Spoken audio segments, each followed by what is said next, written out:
time is now 6:25. You have 5 minutes to sign up to speak. If you'd like to speak, you must be signed up to do so. You have 5 minutes.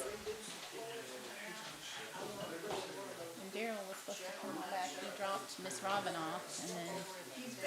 Oh, is he back already? He's coming in. Okay. He'll be in to do it. He just wanted to go home and stay with Paul. Yeah. Yeah.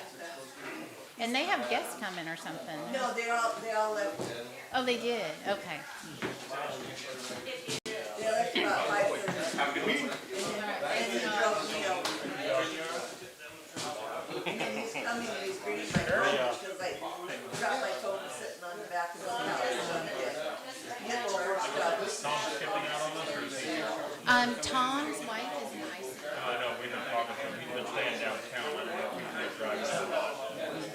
That's the right thing to do, I wouldn't. You gotta prioritize. Yeah, my wife was an ICU, you wouldn't see me here. Yeah, no, he's where he needs to be. I'm sorry. A lot of 11. Yes, at 11 today, she, Not tested, but they have some she pre-owned, was other taken pre-owned out, ones around and she's 65. Same number. Yeah. Gently used for a pair, 120, that's 60 each. A lot of these things, and, you know, you get a protection plan if you have to.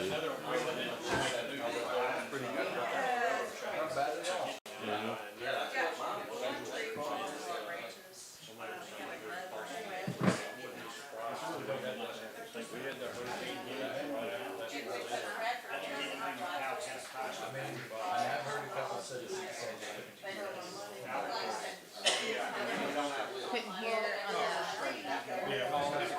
Oh, if we don't speak into the mic. You know, I'm supposed to remind everybody to do that too. But I need a reminder.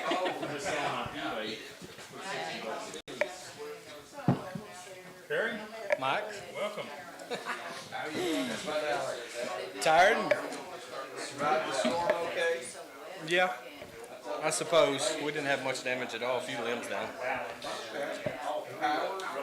I got a generator. Well, I don't know about well. Somewhat. better than not at all. Yeah. I'm very thankful for the invention of electricity, because after being on a generator for 24 plus hours, it was nice to have the real thing. Yeah.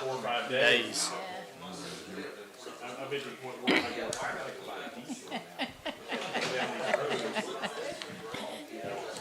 Yes, ma'am. Okay. The time is 6:28. You have 2 minutes to sign up to speak. If you'd like to speak, you need to be signed up to do so. 2 minutes. I don't know.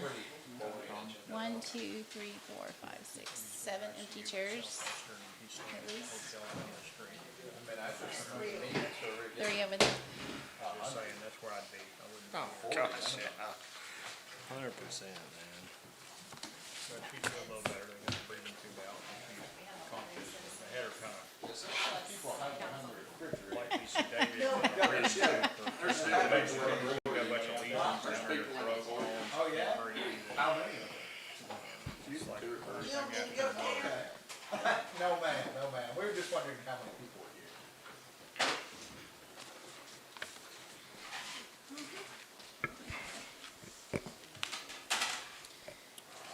Looks like 11 citizens present.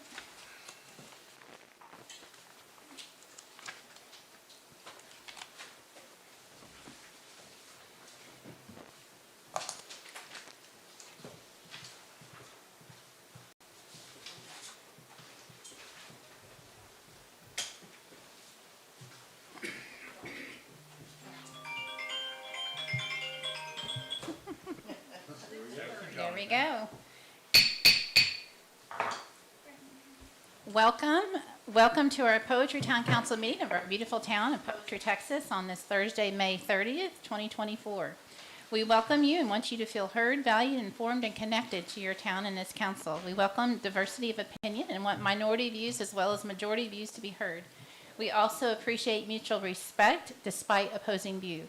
Your opinions, suggestions, and comments in favor of or against a topic are welcome. However, this town council meeting is not the time to ask questions or for interrogations. We encourage anyone having questions to either come talk to us at a break or after the meeting to email or schedule a meeting with us. At this time, I need to remind the public that a disruption of this meeting may be considered a criminal offense according to Texas Penal Code 3813 and 4205. You must be signed up to speak during the meeting and stay on topic according to state law. To preserve the order and decorum of the meeting, any person who makes profane, slanderous, threatening remarks or becomes disruptive during the meeting will be asked to leave or may be escorted out by a peace officer and given a citation. At this time, our City Secretary, Ann Hamilton, will take roll call. Mayor Pro Tem Jeffy, Here? Councilman Fowler, Here. Councilman Anderson, not here. Councilman Blake, Here. Councilman White, Here. and Mayor Tara Sankovic. Here. So Mayor Anderson has an excused absence. His wife is in ICU in Dallas, and so it does have an excused absence. She is stable at this time, for anyone wondering. Okay, so quorum is confirmed. At this time, Daryl Watson. Combined names there. Daryl Watson is here to lead us in Pledge of Allegiance and to say the invocation. Please rise. My apologies on late arrival.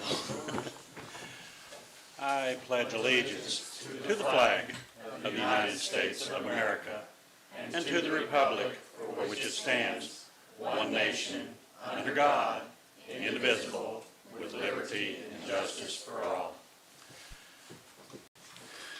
Lord, we come before you with humbled hearts, on bended knee, asking for you to give each one of us peace and calm throughout whatever's going on in our lives, as individuals, as a community, as a nation. Help us to resolve issues, each in our own lives, interpersonal relationships, as a community. Let this meeting be an abundance of your Spirit flowing through each and every one here. It's in Jesus' name I pray. Amen. Amen. Thank you. Thank you, Daryl. And I'll be watching online. Okay, he's going to go home and take care of. Okay. Thank you very much. Okay, under items of community interest, just a big shout out thank you to 3 anonymous volunteers who fixed significant holes on 2326 using 3 tons of new cold mix asphalt. It was significant. It had huge holes, and so, however, there was a cone that went to missing. It's a huge cone. It belongs to the town, so that is thievery. So we'd like to have our cone back. If someone would like to turn that in, you're welcome just to bring it to Town Hall if you feel convicted about that. We'd appreciate getting our cone back. Big thanks to Secretary Ann, who rebuilt the giving cabinet at Town Hall. She put a new face on it, new coat of paint. It looks marvelous. It had been weather damaged, and so it's, I think she renamed it the Giving Pantry or something. It's really cute. The little pantry, little free pantry or something. Anyway, really cute. It's out front. So if you know someone in need, it's rough times for a lot of people. If you know someone who's in need, you're welcome to just take the items from there and give those. We did already donate to a postal worker who services poetry but actually lives in Terrell, but that's what it's for. So for giving and taking. So we also have a need for the volunteers for the road team. If you could see Kevin Sinkovich, he's kind of spearheading that. We have some the Kaufman County roads that have been approved for at least $3,000 in new asphalt mix, and that needs to happen. We have a need for volunteers to dig the trench for the French drain at Town Hall. it was suggested by Mr. Steele that we do that before the skirting gets done, and so it's on this end. So we already have one on this end, and I think Tom, myself, and Kevin did that one. And I have the pea gravel, we just need some help with that French draining. So if anyone feels inclined to help with that, that's needed, so that we can have, we're having water puddle there, and what he said is even if you put the proper grading, what he's seen is it'll even go under the building, so he just really suggested a French drain there. We need a volunteer to help finish installing the lamp post that's out front for the light. It's basically a concrete, a drill with a concrete head on it. And so it's like 6 times 3, so maybe 18 holes dug and then put in the concrete. We have the little concrete blocks that were pre-made, and those need to be put in the ground, and then those posts can go on top. We also are requesting donations for the agriculture scholarship. We have one candidate at this time, and that hopefully will be awarded on June 20th meeting, but they count for that's only like a little over $300. So last year we had $1,500 awarded, so it's a very deserving candidate. We really hope that people will give to that, and so we'd like to be a blessing to that candidate.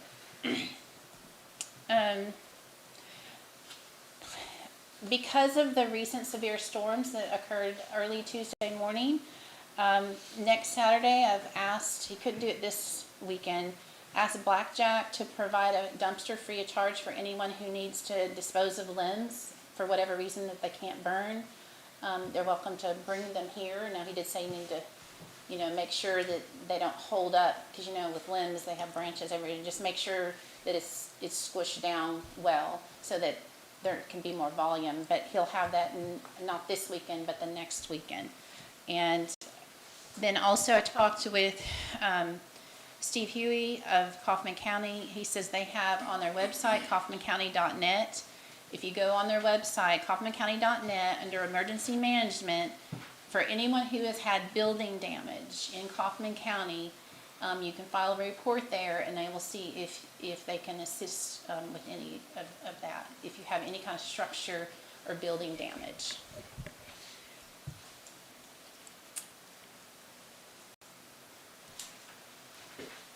So, and I encourage, we had thousands of people who were left without power, and there may still be people, there are still people without power, so I would encourage people to check on their neighbors and just communicate if possible. So that's part of the community. So I think that's important. Okay, moving on to reports. We have the April end 2024 report.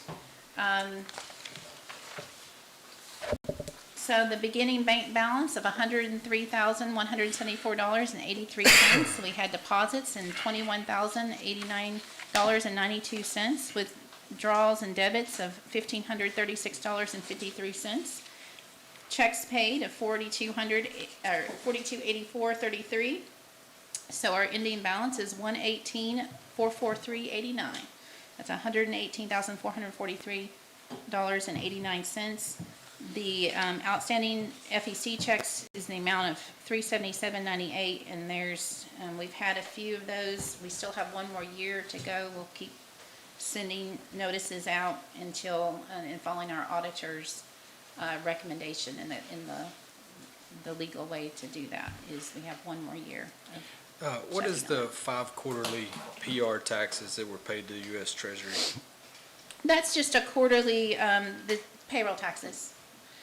In the past, I did it just one check, but this one, to clear it from QuickBooks, it was asking me to do it separately. So normally it's just one check, and I just did them separately this time. So it's quarterly reporting or monthly reporting? It's quarterly, since we have 2 very part-time secretaries. Now what they do is sometimes they'll have a look-back year, and if you meet a threshold, then they'll have you do it monthly.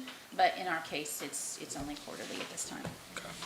Sir, just out of curiosity, I asked last month, and it's on here this month, about our security folks that are helping us out. So I noticed we've got the checks in here for that, but it varies wildly. Is there like, how does that, is it up to each individual we hire for the night, what they're going to charge us, or is there a standard rate, or how does that work? Well, for the first a little over 2 years, when I talked to different constables, they would say, oh, it's $40 rate, but then no one would show up.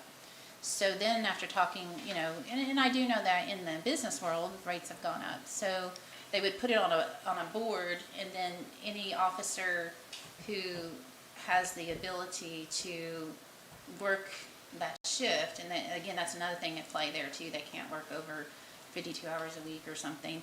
And so it wasn't, that wasn't enticing enough. And so the officers, it does vary wildly. From now, the going rate is $50 all the way to $100 Per hour? and to get someone there. And where's that in our budget? I know you said we budgeted Under for it. professional services. Got a number? We can look at that under, I do have your quarterly, it's a different Talked about sheet last here. month, it was somewhere.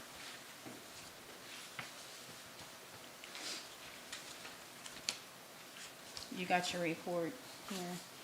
It's 5060. Can I borrow that report? It's in front of you.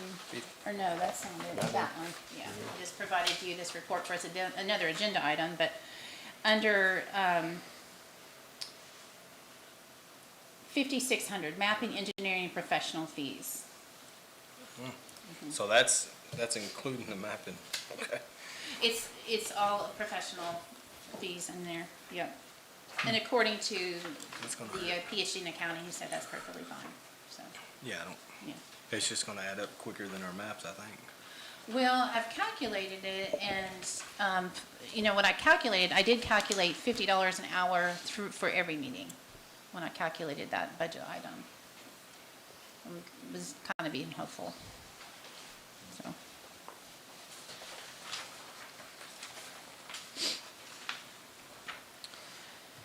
And since we didn't have any security for several months in the fiscal year, first of the fiscal year, then I calculated how much we have left, and we have just enough. So based on the current constable is $50 an hour, or $200 minimum a night. It seems like when we prepare the future budgets, we should just give it its own category. Yeah. To me, security is worthy of a line item so that we track it separate, so it doesn't take away from, in this case, it's bundled with mapping and other things, so. Well, we can do that. Again, it's because we didn't know if we were Yeah. gonna get it, but I did put that in there, But now that we have a consistent constable, then it would be absolutely. All right, report number, the sales and use tax revenue. So we changed this report up a little bit. It is new, this year. We have, so we have a full year now, May through April. So the total allocation on sales and use tax revenue is $97,153.74. And so 100% of this, of course, goes to roads. So I wanted to log, okay, in general ledger account 6100, we've spent $12,890.11 for 2024, and then as of 9/30/2023, we spent $75.30. So total expenditures $20,420.73. So that kind of gives you an idea. Okay, our road fund balance right now is at $76,733.01. General fund is $41,710.88. And so I thought that it might help us all kind of look at it more evenly. Yes, thank you for changing that. The new format's great. Thank you. Okay. Okay, so the upcoming TML Summit, I've been asked to be a delegate for that, and so that's in August, and I think that'll be very educational. So that'll be something that you'll see on the expense account too.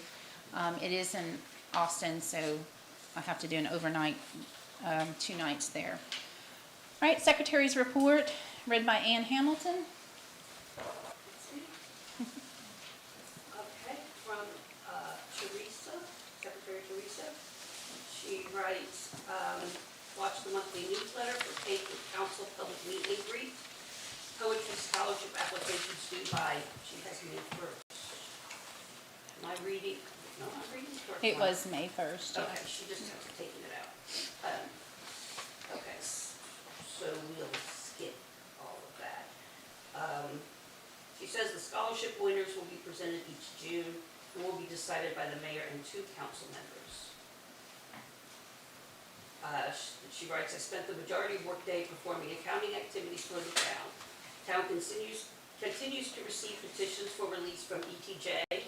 This takes up quite a lot of my time as deputy secretary during the working hours each Thursday. The town office is open as a reminder each Thursday from 1 to 5 p.m. And Mayor already kind of took my comments. Because this month I was working on the pantry box out there. And I'm learning how to maintain the poetry website with a lot of help from and support from Lauren at Sencor, so kind of a shout out to her. I'm very grateful for her assistance. Hopefully our refurbished community box was noticed by all. It had suffered damage in a previous storm and needed some repairs. It is now back in place, so please check it out and pass the information to people in our community. It is a beneficial way for community members to help support each other. That's all. Thank you, Ann. Thank you, Ann. Okay, moving on to the consent agenda. We have the minutes from the April 18th, 2024 meeting. I think there was one misspelling or There's a name name error, so, on page 5 of 7 at the top. Thank you, Mike. It says Citizen Chad Bryant. all right. Okay, Think he'll change his name? Probably not. all right, so with that small, it's not a, with that small change, I mean, they can pass on if we just make sure his name is correct. Any spelling or name corrections we can I'll change just it. do with consent. All right, anything else? If we do need to discuss it, we'll have to, of course, move it to the regular agenda. Okay. All right. With that name correction, Motion to approve it. motion to approve, is that seconded? Second. Okay, we have a motion to approve by Blake, second by Jaffe. All those in favor? And that passes 5-0. The No. legal bill? 4-0. I'm sorry, 4-0, you're right. 4-0, have it. Okay, so approving the legal bill of $1657.50 for the, it's actually the April legal bill. It's not the March, it's the April legal bill. All right, so that's an amount of $1657.50.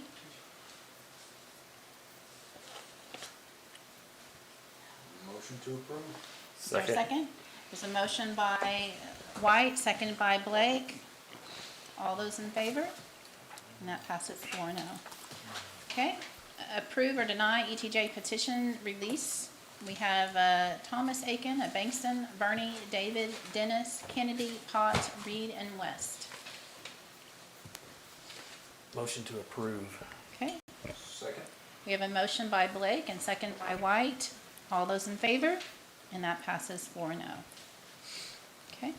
On the regular agenda, we have discuss and consider action on all below. Number 1, the ETJ petition release of Lon Aiken. The only issue I had was with the survey. They didn't provide us with a survey with the lesson accept in it. Although they stated their intent, it still says, it's still one of the legal requirements that we have a survey that has that verbiage. Can you hear him? You having trouble hearing? Why, thank you. Being off doesn't help, you know. So any of them that don't seem to meet the requirement, we're flagging and putting it so we can discuss it. And so then that one, Is there any other comment on that? Is this the picture that's in the one we're discussing? Exhibit B, I guess? Yes. 'Cause I actually appreciated the picture. I thought that was very clear and got to thinking, wow, this Kaufman having split town versus non-town parcels works out well in the ETJ stuff. It's All good for, you gotta it's good, say is this parcel stays and this parcel doesn't. it's good for the map, but it's. So when you say survey, I think the actual state law is legal description. Well, And there's a legal yes. description provided here. Yeah. There is a You're legal right. description Yeah, I mean, provided. I But thought the does it, picture. it And then doesn't, it with doesn't your- say the less than accept though. Well, it doesn't say less, it says accepted property within the city limits of Portrait, not being proper of release nor to be considered in this petition. And- That's just another way of writing less than accepted this portion, and it That's says in, 3 that's in the point. legal description? No, none of them are in the legal description. Legal description would be done by a surveyor. They provide a legal description, they say less than accept anything that's in the town proper. I know, but in our earlier ones, it was always included at the bottom of the, what you call the legal description. Yeah, one comes, I mean, it's, I mean, this if one it- just comes before it in my mind.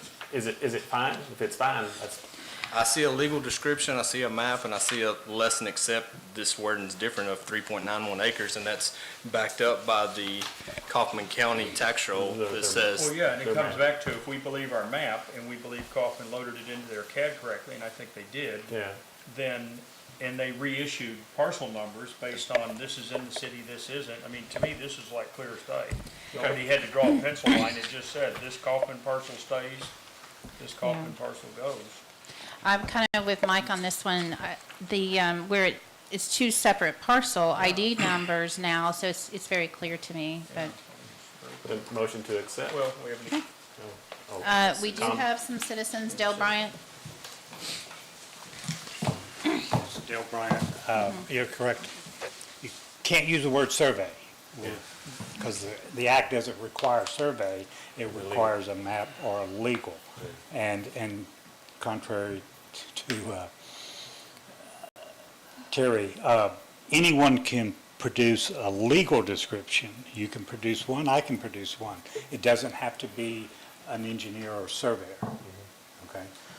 But you and I cannot produce a survey unless we're licensed to produce a survey. So we just, again, guys, we gotta get. Terminology. We gotta understand the terminology, because this is where a lot of people are getting confused, okay?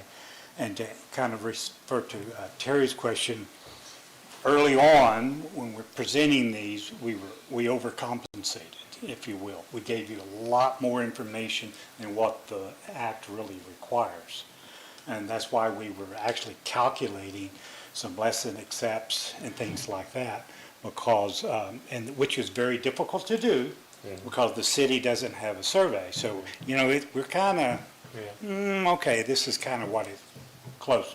But we're covered, like Councilman Jaffe said, because we're referring to the order of incorporation. And that's as close as we can get, right, for now, yeah. okay? Okay. Shelley Smith? Okay, I think that we need to approve the Aiken property for release as a show of good faith toward the citizens, that you're not interested in holding certain people hostage when the law allows them to be released. I also implore you to post online a list of all the petitions that have been granted, along with an accurate ETJ map. And if you need an example, this is a very rudimentary example of the map, of the ETJ map. No, I'm sorry, I'm still talking You're about off Mr. topic. Aiken. Okay, well, I'm stay on talking about topic. Mr. Aiken, Okay, I okay? just- So a if you nice see, start. there's property down in here that needs to be released. We have approximately 40 people who have filed petitions that I know about so far. I think you guys need to stop and really ask yourselves, Okay. why are so many people running away from poetry? Okay. All right, so, thank you, Shelley. Patrick Smith? According to the copy of the petition that was part of the agenda packet, Mr. Aiken's petition to be released from the ETJ was received by the town on April 11th of 2024. Today is May 30th. I believe his petition has been granted by operation of law. The money was received at a later date. All right, so that's the rest of our comments. And, Motion to approve then. okay, Second? all right. All those in favor? And that passes 4-0. All right, Hunt County Project Sheet H12 for 9 roads.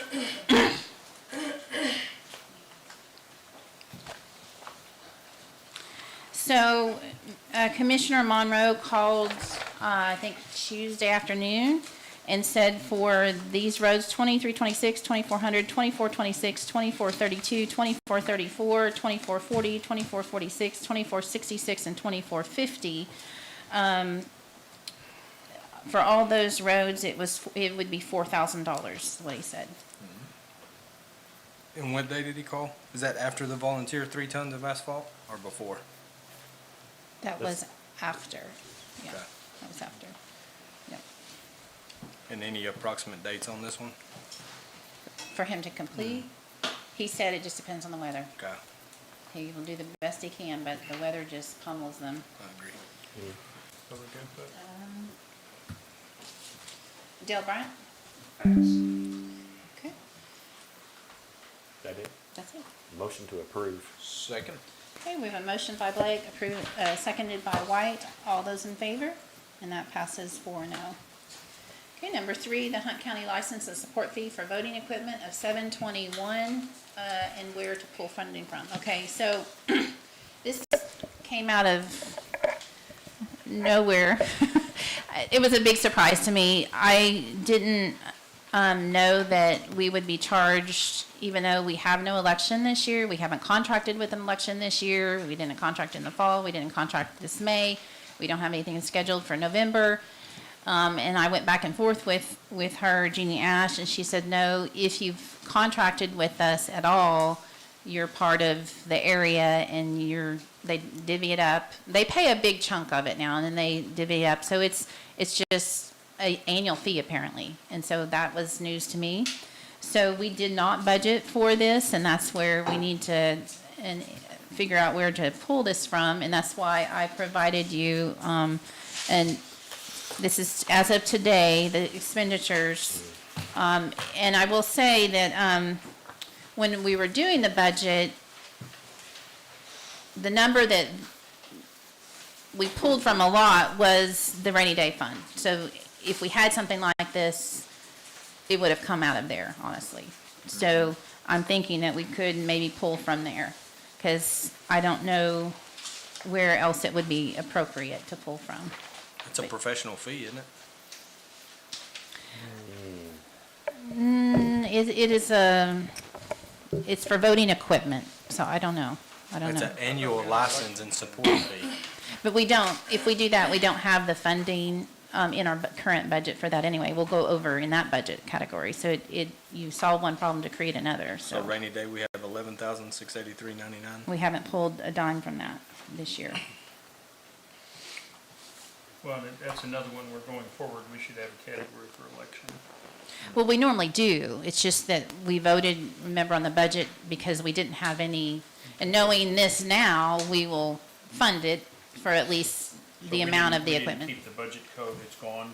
Well, I mean, it hasn't disappeared. It's just not, I don't know if it's showing or not. It's $6,300. Yes, it's on there. $721. So, And this is $721, so where did that come from?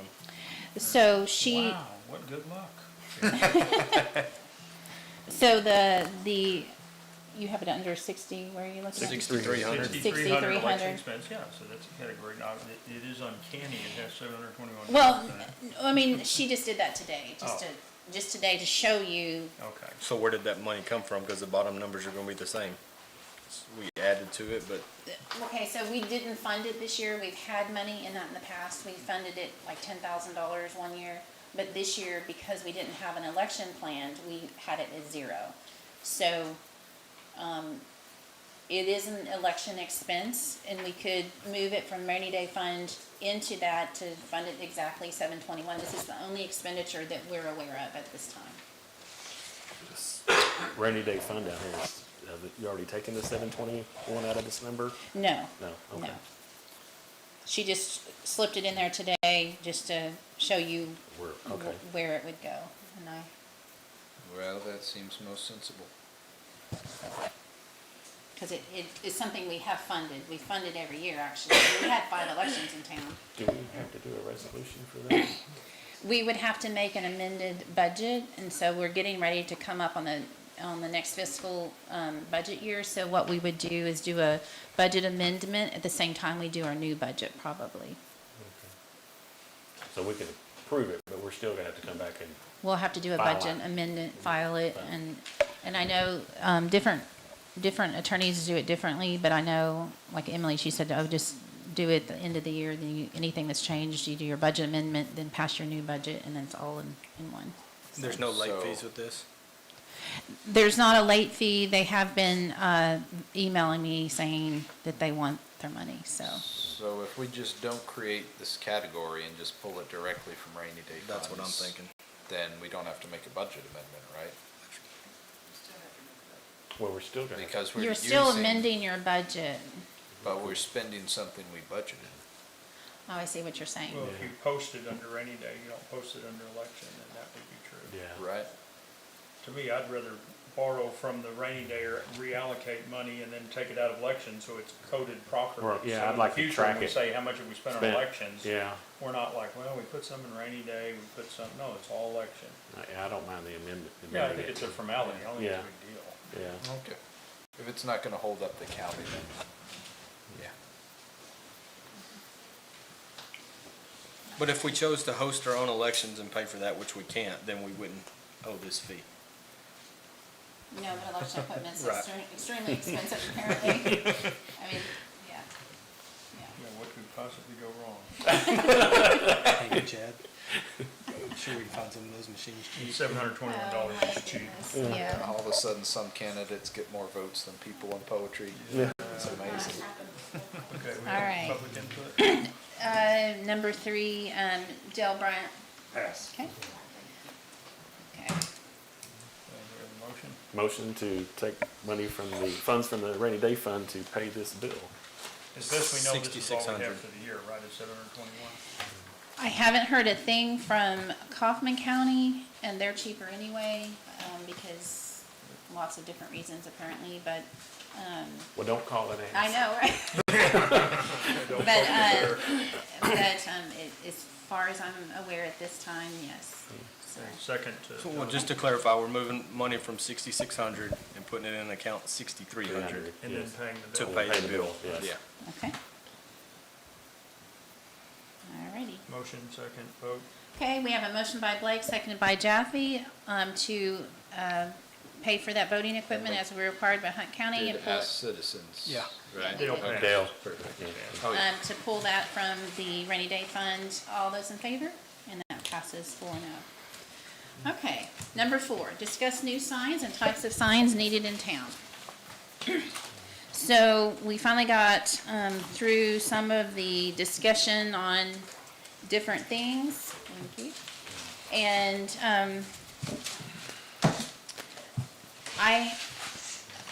Mr. Bryant had given a road report. Thank you. He followed it properly. I'm very appreciative of that. And did some significant work. Secretary Ann and I went ahead and drove the roads as well to verify some of this. He has on here that we need 11 stop signs, 1 yield sign, and then we have 2 missing signs, if I'm understanding, three missing street signs. Additionally, I looked through, we drove around, and there were, and I drove at night too, because what I've recognized, a lot of our signs are no longer reflective. And it's dark. Like, we don't have street lights, and so I was concerned a little bit for, you can be looking straight at it with your headlights and it doesn't reflect unless it's new. And I think a lot of the reflective has worn off. So there were like 36 signs that, I went here, I have my calculations. 36 signs that were either missing, broken, or not reflective in town, and I was stunned by that. I did reach out to Emergency Management of Kaufman County, Steve Huey, and asked, hey, what's the Texas code for that? Texas Department of Transportation does not regulate that. They do regulate like stop signs and yield signs and that, but as far as your designation, CR, roads, they don't have any requirements. So throw that out there. So it's upon this council to decide Well, what you want to do. in my research, those reflective signs, and you may know this from being in the fire department, 7 years is the life for a reflective sign. I mean, you want to keep it bright and shiny, we're gonna have to put this in the budget and start and set up a program to keep them tracked and replaced, which makes a good point for emergency services. When we heard from that citizen, I think her name was Rachel, I don't remember her last name, but she was concerned she wasn't getting her child's life-saving medication properly, just because, there weren't signs. And I'm thinking, oh my heavens, what if it's at night and they, all kinds of scenarios come to play, and I was like having my headlights on, I still couldn't see them. I didn't actually get out to be able to see some of these signs. So it was concerning. I was, like I said, that was surprising to me. In the day, you can sort of see them, but at night, it's really hard. And I like this design. The only thing I would like, instead of it being reversed out for the numbers, I'd rather have the numbers in the dark and have more reflective sign out there. I like the seal, city seal on it. I just think when they print the green over it, you're covering up most of the reflective part. We have a law enforcement officer The here. green will be reflective too. Is the green reflective? Yeah. It's in it a can checkered even black pattern and be built reflective. into it. No. Yeah. So I have on here, I don't think, you have this other one, they're showing this one. I put into the shopping cart and we could either choose, there's the reflective one and then there's the diamond, both of them are two-sided diamond grade reflective that's supposed to last over 10 years. The one that is $6 or so cheaper lasts 7 years. Yeah. So I think you're for, What's the difference in cost? so $6. it's like $6 difference. It'd be better to do the 10-year. So I think if we did now, I'm just throwing this out here, if we did 36 signs of that type, it's at $45.95, it would be a total of $1,654.20. And then, of course, if you ordered the brackets they're pretty substantial brackets to hold them. They are $13.75. 36 of those is $495, and then shipping on all that is $175.86. And the missing 11 stop signs. And then the stop signs are, that was a different page on that. But this 11 stop signs would be a total of $321.75, and I didn't get shipping on that one. Those are full size, right? The big ones, not the little tiny ones? Well, these are CR roads, so it's kind of up to council. They have different sizes. The 18 by 18 is $26.75 for 5 or more. Or the one, there's 24 inch by 24 inch, is $29.25, and that's the one that I chose, but To me, they need to be at least a couple of feet, At least a- otherwise they don't look real. they look pretend. Well, yeah, size is usually based on speed. And then they have a 30 inch by 30 inch for $41.25, or they have a 36 inch by 36 inch for $77.99. 2 foot's probably. 2 foot. From my way of thinking, Yeah, 2 that's foot's that's plenty big. good size. I mean, we have 0 now, so 2 foot, that's a big change. And there's potential revenuing in that. Because now there's something to run. Well, I guess if we put a stop sign at a corner, it becomes enforceable, right? We don't have to do an ordinance or anything, we just plant a sign there and. No, he's shaking his He's head. shaking his head, our constable's shaking his head. It has to be adopted. Okay. So Even before we though plant it's them, we been gotta there adopt them. already, it's just missing, No, it's if been there's a stolen. stop sign that has already been there, then it's been adopted. Okay. Under city ordinance. And Well- Replacing it, that's fine. Well, it would have been there before we were a It was town. before we were a town, though.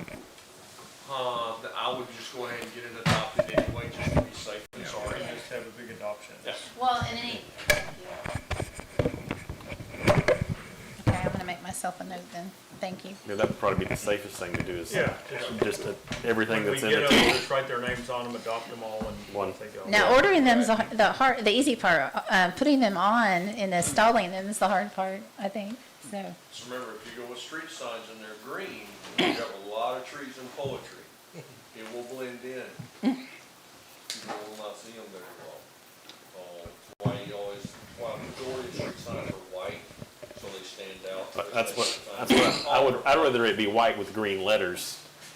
Will I mean, if we're green gonna put a color- letters be reflective as good as white letters? Yeah, I mean- all the signs when you order them, they're 99% of the time, they're reflective headlights and stuff, but during the daytime, green's gonna be difficult to see. Yeah, I would rather have more white, and like I say, instead of it being reversed out letters, I would rather the numbers. I just want street signs. I think everybody drives by Braille now, whatever the GPS tells them to do. Oh, Right. So, I mean, I want the signs on there, but, yeah, I mean, even emergency services in unfamiliar areas, they're putting it in their GPS. yeah.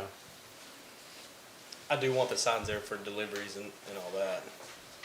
So, I guess all this comes out of the 6100 account? Yes. Yeah, that's the good news, we've got money. So is there, Well, we have to figure out what it's gonna cost to install them, or are we gonna do volunteer based on that too? Well, we have the bracket, but we gotta get posts, because it's not posted every corner. Is that something in our county agreement, our ILA with the counties, to install signs? Worth a phone call though, huh? It's part of the right of way, they maintain the right of way. Yeah. If we We're supply the we're providing the materials, Yeah. if we get the post and all the fixtures, can certainly, I don't know if this amount, it I would know we certainly could cost probably get it done in us. Hunt County. Yeah. You probably know more than I do. Well, I don't think we have an agreement in Kaufman County. All right, so on number 4, Dale Bryant, I just want to clarify something. did you come up to the, The survey that I did was only Grand Diverted. Okay. Okay, I didn't do the whole town, so understand that. So that's one. The other thing, before we start putting up signs, probably a council or somebody, we need to determine, on a lot of streets, the street signs are opposite. You know, sometimes they're on the left, sometimes they're on the right. So I'm sure there's a standard. I don't know what it is, but I think if you're putting up, if we're gonna do it right, let's do it right the first time, instead of pulling them out and having to flip them. So I think at some point, someone needs to get with TxDOT or You have some input? County. He's got- officer. so He's got- Constable, can you tell us, is there a standard protocol on municipal roads on where it should go? Standard protocol, stop signs if you're traveling westbound, stop signs are gonna be on the right-hand side. Same thing as speed limit signs. They're not gonna be over on the left-hand side because you're not on the left side of the roadway. Yeah. A lot of road signs are on top Okay, of stop I'm- signs. And that's justifiable too. You can do that. Now, that, it can be confusing. It can be a defense to prosecution because they're looking at the speed limit sign and I didn't see the stop sign, I'm looking at the speed limit sign. But what about the street signs on top of a stop sign? Yeah. think is that's- what- Yeah, That's okay? that is not okay. That's not They okay. have to be separated. Okay, so you're saying stop signs on a westbound is on the right side, is that what? Everything's on the right. On the It's right, always Everything's on the right side. okay. Everything's on the right side. So you're saying the stop signs and need to be separate from the street Yes. So that designation? Be separate. Street There signs is can no be on the left? confusion. Street signs can be on the left. If you're heading west, stop signs on the right, and street signs can be on the left? If you're coming to an intersection, Yeah. there can be, hey, this is Elm Road and this is Main Road on the left, that's okay. Yeah. I mean, there's nothing wrong with that. But, I mean, you gotta remember, if you're approaching an intersection and the stop sign needs to be first, without question, then the street sign. And the stop sign has to be at the designated point of the intersection. Okay, that's good information. It cannot be 20 feet back before the intersection because they're gonna stop there and then run right through the intersection. It's gotta be at the designated point. Okay. Street signs, can be prior to, can be off to the right, but it cannot be attached to the stop sign itself. Okay, that's good information. Thank you for that. I mean, if you look at a red light, the red light is up top, the street sign will be attached to the pole, but down on the right, so there is no confusion. Okay, You can see this, but when they're stacked on top of each other, that's confusion. okay. Right. That's good information. Thank you for And that. and I'm sorry, my last point. In Grande Verde, you know, when you come in by the church, you go through the dog leg, and then if you stay on that road and you go straight, runs out to Poetry Road. Or if you stay on whatever the other road is, it makes that curve, goes down and dog legs and comes out further down. That intersection, okay? I think somebody needs to take a hard look at that. I think historically, when you go through that dog leg and you go straight to Poetry Road, historically, that's the original county road. Everyone that lives along there, their property lines go to the center No, it's not. of the road. And then the new road, I would say she did. I'm sorry. Correct me if I'm wrong. Point of order here. Well, all I'm saying is, it's a goofy, you know, those two roads come together, and living there, nobody knows what to do is the problem. So all I'm saying is somebody with some level of expertise needs to look at that intersection, and quite honestly, it may be a stop sign and a yield. That's all I'm saying. Is this an Somebody, engineering again, if question? we're gonna do it right, let's do it, you know, we're gonna spend the money, let's do it right. Well, that's a county road. That's not a town road. That's 2456. So that would be on the Yeah, county it's to the put up a county stop that would sign have on to that. do that. Yeah, well, Couldn't we address that with the county at the same time? Yeah, I Yeah. think that'd be a good question to ask them. Yeah. Is that what you're kind of talking about? Well, yeah, what happens is, there you go. Yeah, see, this road, I do know for a fact the people that live along here, it goes down the center of this street. So this road is the old county road. This road was built when Grande Verde was built. So that's the problem. We just don't, you know, it's a goofy intersection to begin with, so what do you do? There's no sign there. So- But this stays in the county, and this is the town. So basically, you can make whichever road that you choose, the main road, Right. you can make that the right of way. So they would proceed to go straight, and then everybody else, if they're coming this way, they would have to yield. If they're coming this way, they could just go right, or they would have to yield. But the going main that way. traffic flow would The main be traffic arguably is going around. Yeah, so the main traffic flow would be from And here this to would be here. stop signs. So this would be That's a correct. stop sign, That's and then correct. let these people go. That's right. I mean, Yeah, so it's. you're right, the majority of the traffic is Goes going through around the Grande S-curve. Verde. That's right. But- Terry, can you show that to me so I can make sure that I'm understanding properly? So here's 1560. When we go into Grande Verde, this is the S curve right here. This is the county road that remained a county road. This is the town road. So this intersection, we need a stop sign going north, and there's already one going south. And the main thoroughfare is our town road. So the county would be responsible for the stop sign at that intersection. Okay, thank you. And then that puts the burden on them to put the stop sign up. Okay. Which would have to be adopted. And I think it used to have one Yeah, 20 years ago. yeah. I feel like Well, Exactly. and when Ann and I were going around, and I've gone around, is we were realizing that, you know, there's still Tamingo sign barely up there and Gilpin, and some of the older signs were bigger and they're mangled, and they're on the Before opposite 911. side, and, right, they're before 911. So, and part of that might be taking those down, so it's not Right. confusing, and then putting them on a consistent side of the road, like you're saying. Thank you, Dale. Okay, but just one other point, to address the bigger issue for poetry, I would be happy to volunteer to do other sections of poetry, you know, as you want to. I mean, I'm not out looking for problems necessarily, but there are some, what really brought me onto this was the dangerous intersections with no signage. That just made me think, well, I'm doing it, I'll just do all of Grande Verde, but, you know, if you need a volunteer, be happy to volunteer for other parts of the town. Yeah. Yep. So, You know, too, What are you Tara, thinking? it occurs to me, to Terry's recommendation, get the county involved, we might call over to David and just say, hey, if you were to put up yield or stop signs in our area, what size would they be? So it doesn't look like kind of us and them, so they all look pretty consistent. make our signs match their signs? Well, yeah, I mean, if they're gonna use 2-foot stop signs, we use 2-foot. If they're gonna Yeah. use, you know. Be whatever. consistent. It's a See good if they have a point. standard. They must order lots of signs. Yeah, so they probably order, oh yeah, we always use 2-footers or 3-footers or whatever. Well, I know the one put on 2400, I could measure that one. It looks like about a 2-foot Yeah, one. it's not real big. It's Well, about. the one I don't like is 2326 to 2324. It says the track, the little one on the corner of your property. Well, Poetry Springs put that up. That's not even the county. Poetry Have different Springs did people, that. entities Yeah, 'cause I doing gotta say that. There was, Running off the end of I've been the here road. all these years, there was never a stop sign there.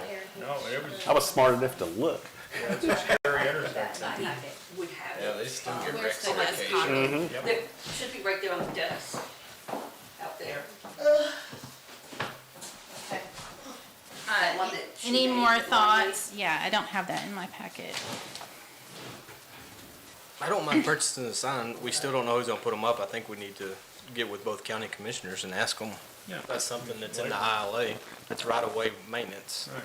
I mean, if Mr. Dale's willing to go look at other roads, we might wanna just buy all the signs together. It's Yeah. pretty cheaper to do that too. Yeah. And- Towards the end of And get the contact information for the counties. We might be able to jump on like a buy board contract or something like that. I Counties use can't, buy it's- board. I'm not Yeah. seeing it. It'd be an official I mean, I need a entity, government entity, we might be able to printed get on a buy copy. board contract. Yeah, I mean, our 30 signs is part of a 1,000 sign order or something. The Right. price would be better. Yeah. Well, I wouldn't buy exactly the number we need. I'd buy more. As Well, soon as we buy 10, we'll need another one, or we'll need Yeah. 2 more. Just whatever we need to round up. We got some attic space. Yeah. so, yeah, if we can bundle our order in with the county, that would be a good thing to do. I can't find the printout on that. You had one, I thought. What do you think? I'm looking for Lauren created the creative document, thank you. It's not in my packet. So this historic sign, so we talked last month about having, and after hearing Constable Johnson, we were looking at a way to recognize Lee Line Road historically, but then, this style and this style don't exactly go together, and I think apparently it needs to be separate anyway. But if we could get a metal person to do that in laser, that this is one suggested method of recognizing that. You know, my concern with that of the wooden one is it's gonna be in somebody's man cave. It's Yeah. a souvenir. I don't think it's gonna last. What I like is in the cities where they put the numeric name of the street or whatever. And They then if stack it's it. a commemorative, they just stack Back it it, yeah, like in a complementary the same color. size, different color maybe, but, Yeah.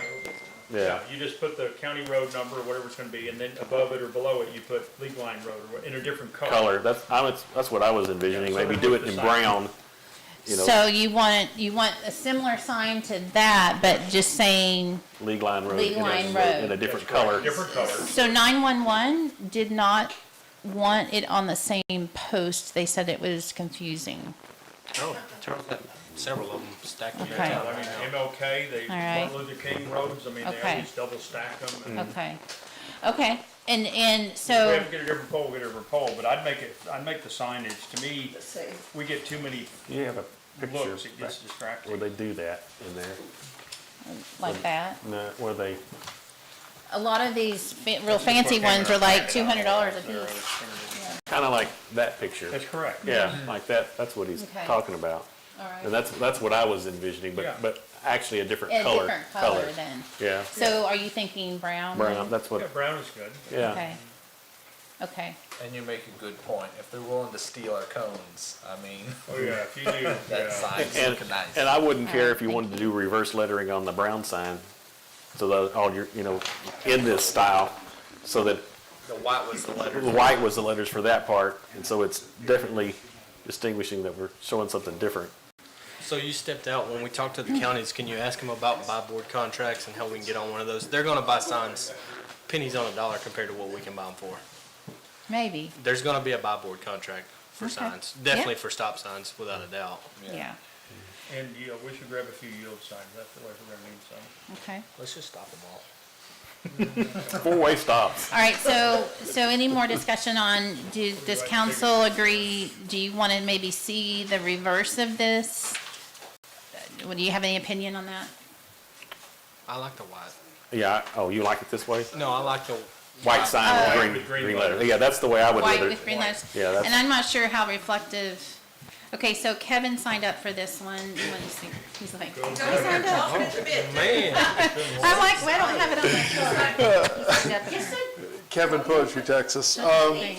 So I wanted to make a comment on 2326. We put up a no-through truck sign because truckers miss 1565 and their GPS reroutes them through 2326.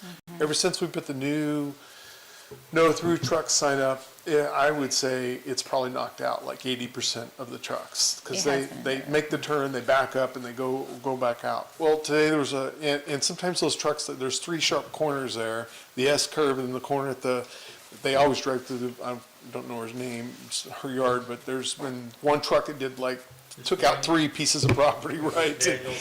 So I stopped a truck today, it was driving down, I said, there's no through trucks, and he's like, oh, I missed my turn. And I was like, you know, he was going for it. He didn't know what he was doing. He was going to try to make the turns and everything. So I looked up I was just going to make a recommendation that at the bottom, stacking like you said, we put the no truck turnaround below the no through trucks. And this one's an 18 by 12. It's $25 on Amazon. It's aluminum with reflective on it. If you guys would consider maybe adding that. Can we have that? Yeah, here's the Amazon quote too. Okay, That's all I had. yeah, that's great, thank you, I hadn't seen this. That's a good, Yeah, yeah, because if they say there's no through trucks, they at least know there's a throughway. That doesn't mean they're not gonna try it. That yeah. might dissuade them I've from. chased a few trucks, Yeah. like, you're not supposed to be, okay, so, A low bridge, right? Can't get under. Bridge out. Can't get your tractor under it. Yeah. so we have a lot of good discussion, I think there's some more work to do. Lots of good feedback. Dale, I think we'll take you up on your offer. We, you know, we can use all the help we can get. So do we want to get all the questions answered and then come back I next month? think so. Yeah. Is that where, Can we buy along with the county? What's their size standard? Will they help install them? And what do they need us to provide if so? yeah, let's see And if, then more. of course, now this was not Monroe's term, but the term before Randy Straight's, one of his guys did a poor job, I think. Yeah, they just put But- out square but- tube and yeah, sort of hopefully- throw it in crooked and- Hopefully, and that won't be the case, go around. But, okay, so we'll bring this back, I believe, and if you have any more feedback, please, let me know, and then we'll work on this for sure, so. All right. Okay, number 5, times and dates in June for the Cake with Council Inform meeting to meet with the public. We had, that was a request to have more informal meetings, so we're trying to do that. The last time we had a lot of rain, and I think a nighttime might work better for a lot of folks.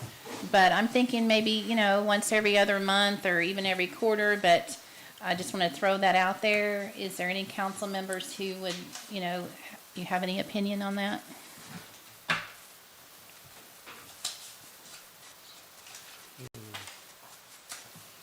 Well, I'd really like to hear from the public to see what they want. Do they want nights or they want weekends or what? Do Well, we have anybody speaking? Dale Bryant signed up. Well, you have 5 council members, you have 2 meetings. How many council members? Go ahead and come up to the mic, please. How many Yeah, council members can be in the same room? 2. 2. So somebody's odd man out? Well, last time we had 2 and 2. Well, we have to rotate. So we're Well, okay, rotating. so it's rotating. Yeah, we're So rotating. We shouldn't be offended if somebody's not there. Right, so I just threw it out there, the first 2 to sign up, put on one day, the second 2 were signed up the next day, and there was one person left out, but that, they get So first they're dibs first on the next time. Okay. Yep, we're just rotating. And evening probably better. So Terry would get first dibs on whatever day he wants. And he was probably working, so. He says evenings, which I'm fine with Evenings. that. I think evenings works better for some people. I don't think a Friday, even a Saturday morning works necessarily well for a lot of folks, but I Any- mean, 4 might work out anyways, because hopefully I won't be here.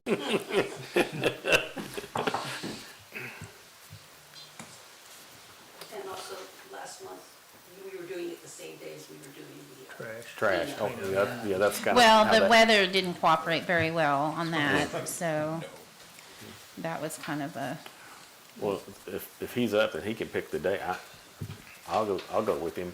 You can pick it whatever day you want to go. I can be there. Look at your schedule is probably harder to figure out than mine. Yeah. I mean, I just threw that out there, but if there's another day, I just know that we do have the council meeting on the 20th, and, How many people attended the 2 meetings? we had like 4 people maybe total. Let's see. It wasn't a lot, because There was again, maybe 4 that came and went with the morning that we sat there. A lot. But it was raining the whole time. yeah. I'm just curious if the ones that's requested have already come and felt No. included, and The ones that requested it weren't theirs, but again, the time may not have been good. Well, we can try it at least one more month and see what kind of response we get. Maybe it's because we didn't have the right councilman there. They're just waiting for Terry. Do what? they all Margaritas? they all have my email and cell phone, promise you. Margaritas. Yeah, I mean, if you want to try it again. I don't know, the chocolate cake was pretty darn good. All right, we may have to take dibs on what We kind of can, we cake. can try it on the 25th afternoons. It'd have to be an evening for me. Okay, I can do it with him. June 25th, okay. So we'll do Fowler and Blake. All right, is there a time that's better? No. I'm gonna just Do say 5:30. 5:30? 5:30 to 7:30 then. And I'll try not to stand Joe up. I'll eat your cake.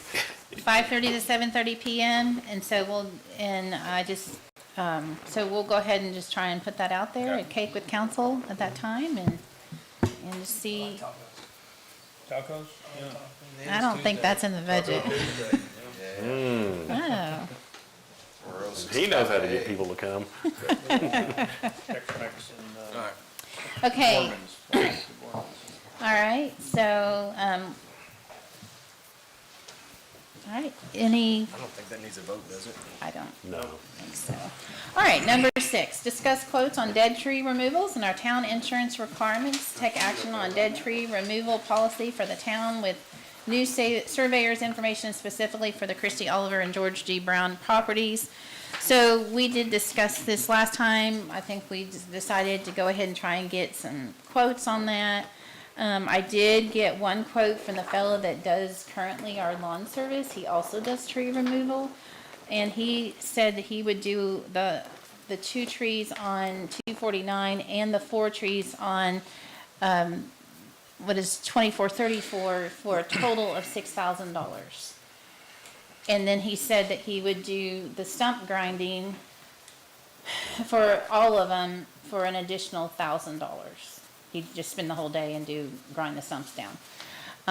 Then I got a call from because I reached out to Monroe, got a call back from Commissioner Monroe of Hunt County. He said they now have a new bucket truck where they can now address these. He said it's all new. And he said that it would take 4 men, 2 days to handle the 4 trees on 2434. And he said it would be, though, $3,200 because it would be, significant. And then I asked him, well, how far down would that stump be? And he said it'd be about 6 inches or so. Yeah. So I don't know if anyone else was able to get any quotes or. I didn't. I actually forgot about it, but I don't mind paying that. Monroe, I like that better because one of my biggest concerns earlier was when we talked about it was we're laying that tree down in the road. Now with the bucket truck, they're going to take it off limb by limb, but they're also going to maintain the road safety. With Waldo Enriquez, I'm concerned about laying that tree down on County Road 249. And does he have enough insurance to do this for the Well, we're town. gonna talk about the insurance. I think Tara actually emailed them about that, but I'm just blocking the road. Oh, yeah. And he's saying he's gonna do all these in one day, and we got the county telling us it's gonna take 2 days for one. Well, no, set of trees. clarification, I'm sorry if I made it seem unclear.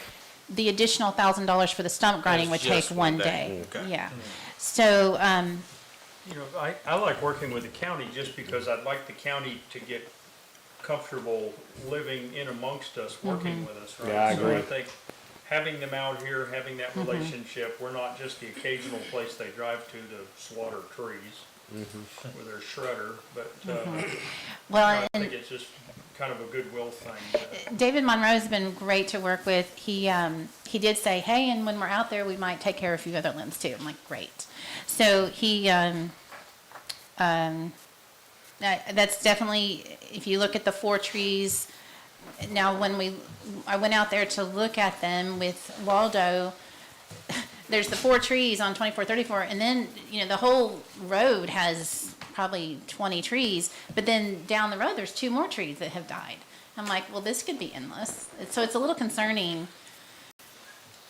Yeah, I think we need to be Yeah. careful with the tree clearing, because there's Yeah. a lot of the right-of-way around here is just cluttered with Yeah. trees. And if we Yeah. start owning responsibility, I mean, we're gonna be full-time. I think it's, Can we charge the citizen anything?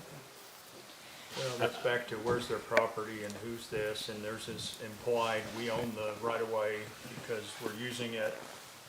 Well, and on this, to back up and to lay that frame around these 2 particular properties, the surveyor, our Hendricks, our hired engineering firm, did the homework on it, said that it is their property.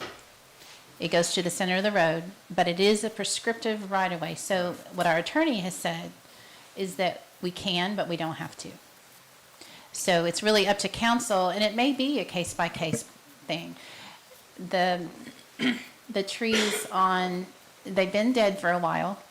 The trees on 249 are huge. They're massive. That is concerned now. Well, you know, that is in Kaufman County. That is not Hunt County, so Monroe couldn't take care of that. Waldo he is bonded and licensed, and I know a few years back, I had asked several companies about that insurance and bonding, and they just didn't have it. And one gave me false insurance, but Waldo did have it. And so, you know, he's, Well, my concern is, like you say, the endless is where do the property owners just, I'm not gonna take care of it because the town's gonna take care of it.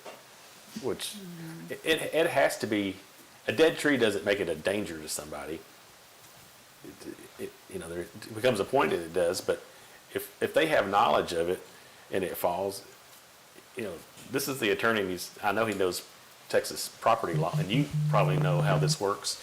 If a storm takes it down, that's an act of God. Where it lands, it's that. But if it falls because of neglect, that's the property owners, if I understand Texas property law. That's correct. Of course, there's some given there. Proving negligence is a whole nother deal, but. If they're Right. given notice, though, would that, Yes. and that's why I say if we're gonna do anything, hire, and anybody can be a arborist, but find somebody that's got some kind of credentials, do a survey of our right-of-ways, and I don't mean to use that term, but, you know, to see what they can say from their professional point. These citizens need to be notified and notify them. Because it is their responsibility. You had dead trees, you took your dead trees down. His dead trees were on his side of the fence.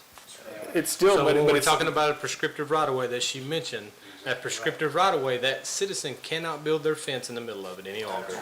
yeah, So if they can't, that means we're taking over that right-of-way, and that is our responsibility. still their trees. I don't see it that way. I see it's our trees. in I the think if it's in the right-of-way, it belongs to us. I mean, in the Oliver that's what case, David said. there's visibly, and this is where I think it should be a case by case, I think to Simeon's point last month, is in the Oliver case, you visibly see the green box for fiber optic, you visibly see an electric little stub. There's visible impairments the arborist I did talk to 35 minutes about these particular two trees on 249, gave me way more information than I probably needed, but he did say that alone could have caused them Well, if they're to our trees, then damage. let's cut them all down. Let's sell the firewood. Let's prevent them from ever becoming a diseased tree. Let's be preventive. Let's clear the right of way. I mean, that's another way of looking at it. Well, that's pretty extreme. Well, we have citizen comment. I think you would have people wanting to tar and feather us for that. Well, People love their A lot of trees. us like the But- trees for the privacy. Well, they love their trees, but now they want us to take care of them when they die. You can't have it. Let's In all not fairness, paint everybody with the same brush. I mean, Well, in we all got fairness- people asking for trees, not. In all fairness, Barber said, before we incorporated, those trees would be treated like any other tree in his precinct. They would be maintained by the county. Okay, so And they always have been. Yeah. But now when we've incorporated, we're trying to reverse the script and say, no, it's your tree to fix, citizen.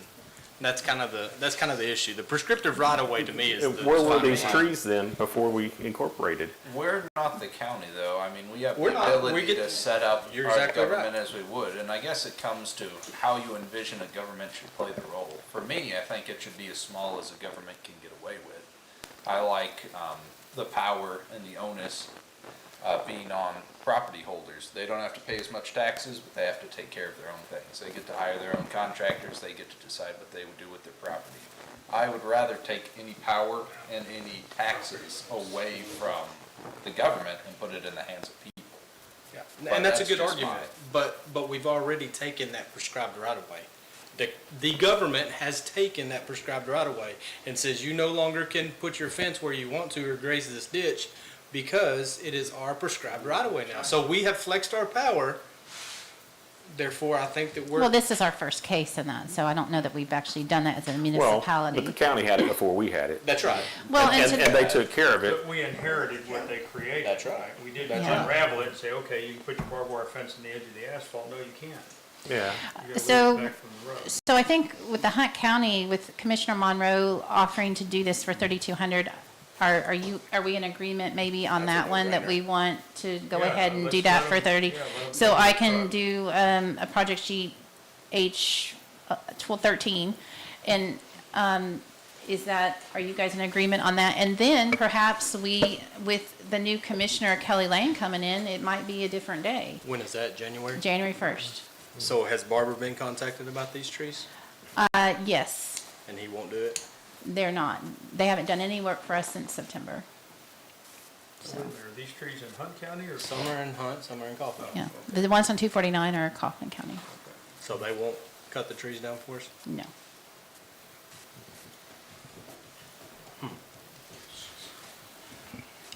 I feel like y'all know more than I do. Well, I mean, part of the job is to find out, I mean, you can call them if you want, but, so, Are you saying they won't do it because they've never been able to cut down trees, or they No. don't do it because they don't like us? They don't like us. They don't like us. Yeah. but Kelly Lane is the new commissioner, but his office does not take effect until January 1st. And they had the equipment before Hunt County had the equipment. They had the capability of doing it. Yeah. Okay, they're just not going to. They just don't want to. Interesting. I mean, All right, so I think with the Hunt County, is that something you guys want to vote on to approve, and then We we'll, don't listen to the citizens, but do yeah. you want to, Yeah. public comment. number 6, Del Bryant. Okay, just to kind of clarify things, we're dealing with property rights. There's something called the bundle of rights. There's 7 rights that we have as property owners. We have a right to use it, enjoy it, do nothing, lease it, sell it, okay? Once these prescriptive right-of-ways or prescriptive right-of-ways took place, they took some of those property rights. And once those property rights are taken away, the city and county had become responsible for those. So, your bottom line, to be consistent, you said, okay, where's the tree? Is it in the prescriptive right-of-way, which is basically 50 feet, 25-foot center line, or is it beyond the fence on the property. And if that's the case, that's their problem. The other thing we need to look at too is that every intersection in all towns have called a sight triangle. And that's where you come up, not roll your eyes, but in this process, when we're trying to set kind of a standard, we need to look at those sight lines. And that's what generally, you can do it 30 feet on each side, you know, 2 fences, go down 30 feet, and everything in that triangle It's cleared. is clear. Yeah. Okay? And, of course, residents can get together and do that. I mean, I'm not bragging, but I did that for our street last July.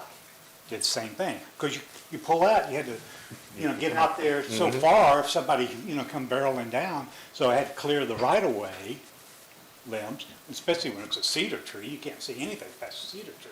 You know, so over time, if you incorporated the two in some type of ordinance or policy, then, you know, residents and everybody will start taking care of those sight lines. And I think if you told someone who lives at the corner of an intersection, hey, you know, everybody's having this problem, everybody's going to agree with you. Can you mind if we, you know, get some neighbors and things and clear those right-of-ways?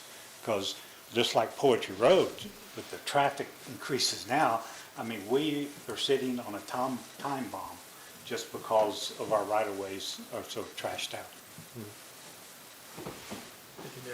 Okay. That's it for citizen comments. Any other council comments? I would make a motion that we approve H13 to Hunt County to pay Monroe $3,200 to take care of the trees on County Road 2434. Okay. Second. Okay, everyone at once. Okay. Where's H13? I'm sorry. Well, we have to create you gotta it. create it. Yeah. But I didn't know which way we would go on this. We're pre-approving the money so Yeah. that. Okay, so we have a motion by Fowler, seconded by Blake, I think was the first one at it. And all those in favor? And that passes 4-0. Okay. Is there any suggestion, action for the Kaufman County? Do we want to push it back and wait till January 1st, or any thought on that? Oh, well, okay, so I have a note here, Encore will take care of any around power lines. I don't think that applies here at all. I think they already did. They cut out the back. Yeah, they did what they could. Which makes it Did you heavier have a towards the road. suggestion? Contact just Jackie Allen, let him know that you have an obstruction of view problem at intersections, stop signs and stuff like that. Judge Allen may step in and say something, since it's county road property. It was. Okay, I can do that. Now, the two trees are not at an intersection. The ones on the Oliver property are not on an intersection, but that is a issue. So do you want to think about it some more? Do you want to get some different quotes? Do you want to, Well, we need to separate the quote because I don't think they're going to be, I don't think they're going to be $1,000 a piece. It was 6 trees for $6,000, but those were the large trees. So I would like to see his quote. I don't want to pin him down on $2,000 for 2 trees. well, he said he could do, It says 4 dead trees, large diameter, 2 large extra large diameter trees, all for $6,000. But I don't think 6 trees equates to $6,000. I think that could be offset. Like those trees are going to be $4,000 by themselves. maybe. But Maybe, yeah, maybe not. maybe, may not. It might, okay, They could be $2,000. I can tell him, hey, Hunt County's stepping up, do you want to re-quote try. this? And Yeah. he might. And then ask him what his Okay. plan is to Okay. secure the road while he drops that tree. And maybe we need a constable or two to help with that. Or our traffic cone back, is it? We need our traffic come back. Yeah, okay. And then I could ask him how long he thinks it might take as well. Right. Now, I was pretty surprised, Mr. Bo Dempsey, who owns Longhorn, he, you know, that big tree that was out here dead, he just took his big piece and it went down pretty fast. Like, I was surprised. It went down really fast. But it was, you know, it was, I don't know if it was dead longer than those, but it went pretty quickly. Okay. All right. can do that. Okay, number 7. Details and placement of the loaner from Kaufman County Precinct 2 data collection striker device on 249. So come to find out, they have the striker device, which is the one we were looking at purchasing. So, but if, so that's kind of, I guess a little reassuring that we were headed down the wrong, at least in the ballpark of good tools. I reached out to Texas Risk Pool. They said you have to have the VIN number, our property ID number, just some things, and we have to have a signed agreement. So we've been working on that. We have that. I reached out to 2 property owners, asked permission, one of them approved. So if you guys are okay with that, 249 was the one that the engineer said would most likely need it the most. Because in a residential area, you can calculate based on the residences and the cars that they have parked out there, the traffic flow, but on a pass-through road like 249, you can't really do that. So where's the proposed location? it's on the north side of a property owner, and I'm not sure if I should say it out loud, but he did give approval. What end of the road is it at? It's on 249, on the north end, or the north side. 249 is behind. I don't know, I haven't got, Yeah. but it's not the front of 249, it's like in the middle. So since we only have one device, you know, originally if we were gonna have two, it would make sense to have one on each end of, like each end of the road, but at this point I just did it in the middle. It's kind of in the middle of 249 there. So is it kind of in the center of Grande Verde stretch, or is it past it one way or the other, or? Well, Grande Verde is mostly in Hunt County, so this is. Oh, that's true, we gotta yes, keep it in their county, right? We have to keep it in Kaufman County, Yeah, so. that's fair. So we don't have it for use in Hunt County, but maybe this will tell us, it's more than we have now. It'll tell us something. How long of a test? So the, intermittently for 1 month or longer to the end of the fiscal year, September 31st, 2024. For insurance purposes, that's the way we worded it. So it can be, or as early as next week, hopefully, through the end of the fiscal year. We'll let you use it so you can get your data. Yeah. Yeah, Yeah. which we're very That's appreciative. great. Yeah. Oh, we are. Yes, we Yes. are. Thank you. Yes. So the insurance on that, I did want to say that the insurance on this would be $250, but it's a $100 deductible. So this device with the axle trailer, it has a 5 foot by 5 foot trailer with it. So their placement cost is $10,000. Yep. So Yeah. That's a little cheaper than buying. Public comment? guess who? Go Brian. Del Bryant. Okay. Okay. All right. Any other comments on that? Do we have to motion to accept this, or do we have to do anything? Well, it comes at a cost for insurance. Oh, It is yeah. a cost. I mean, it's under the 500, but Right. if you want to do a It's motion, before we can do council. that. Okay. And y'all are gonna be in charge of setting it, or we have to come to y'all and get it? Y'all will come and set it? You will not have to touch it. Okay. The question I have though is how we retrieve the data.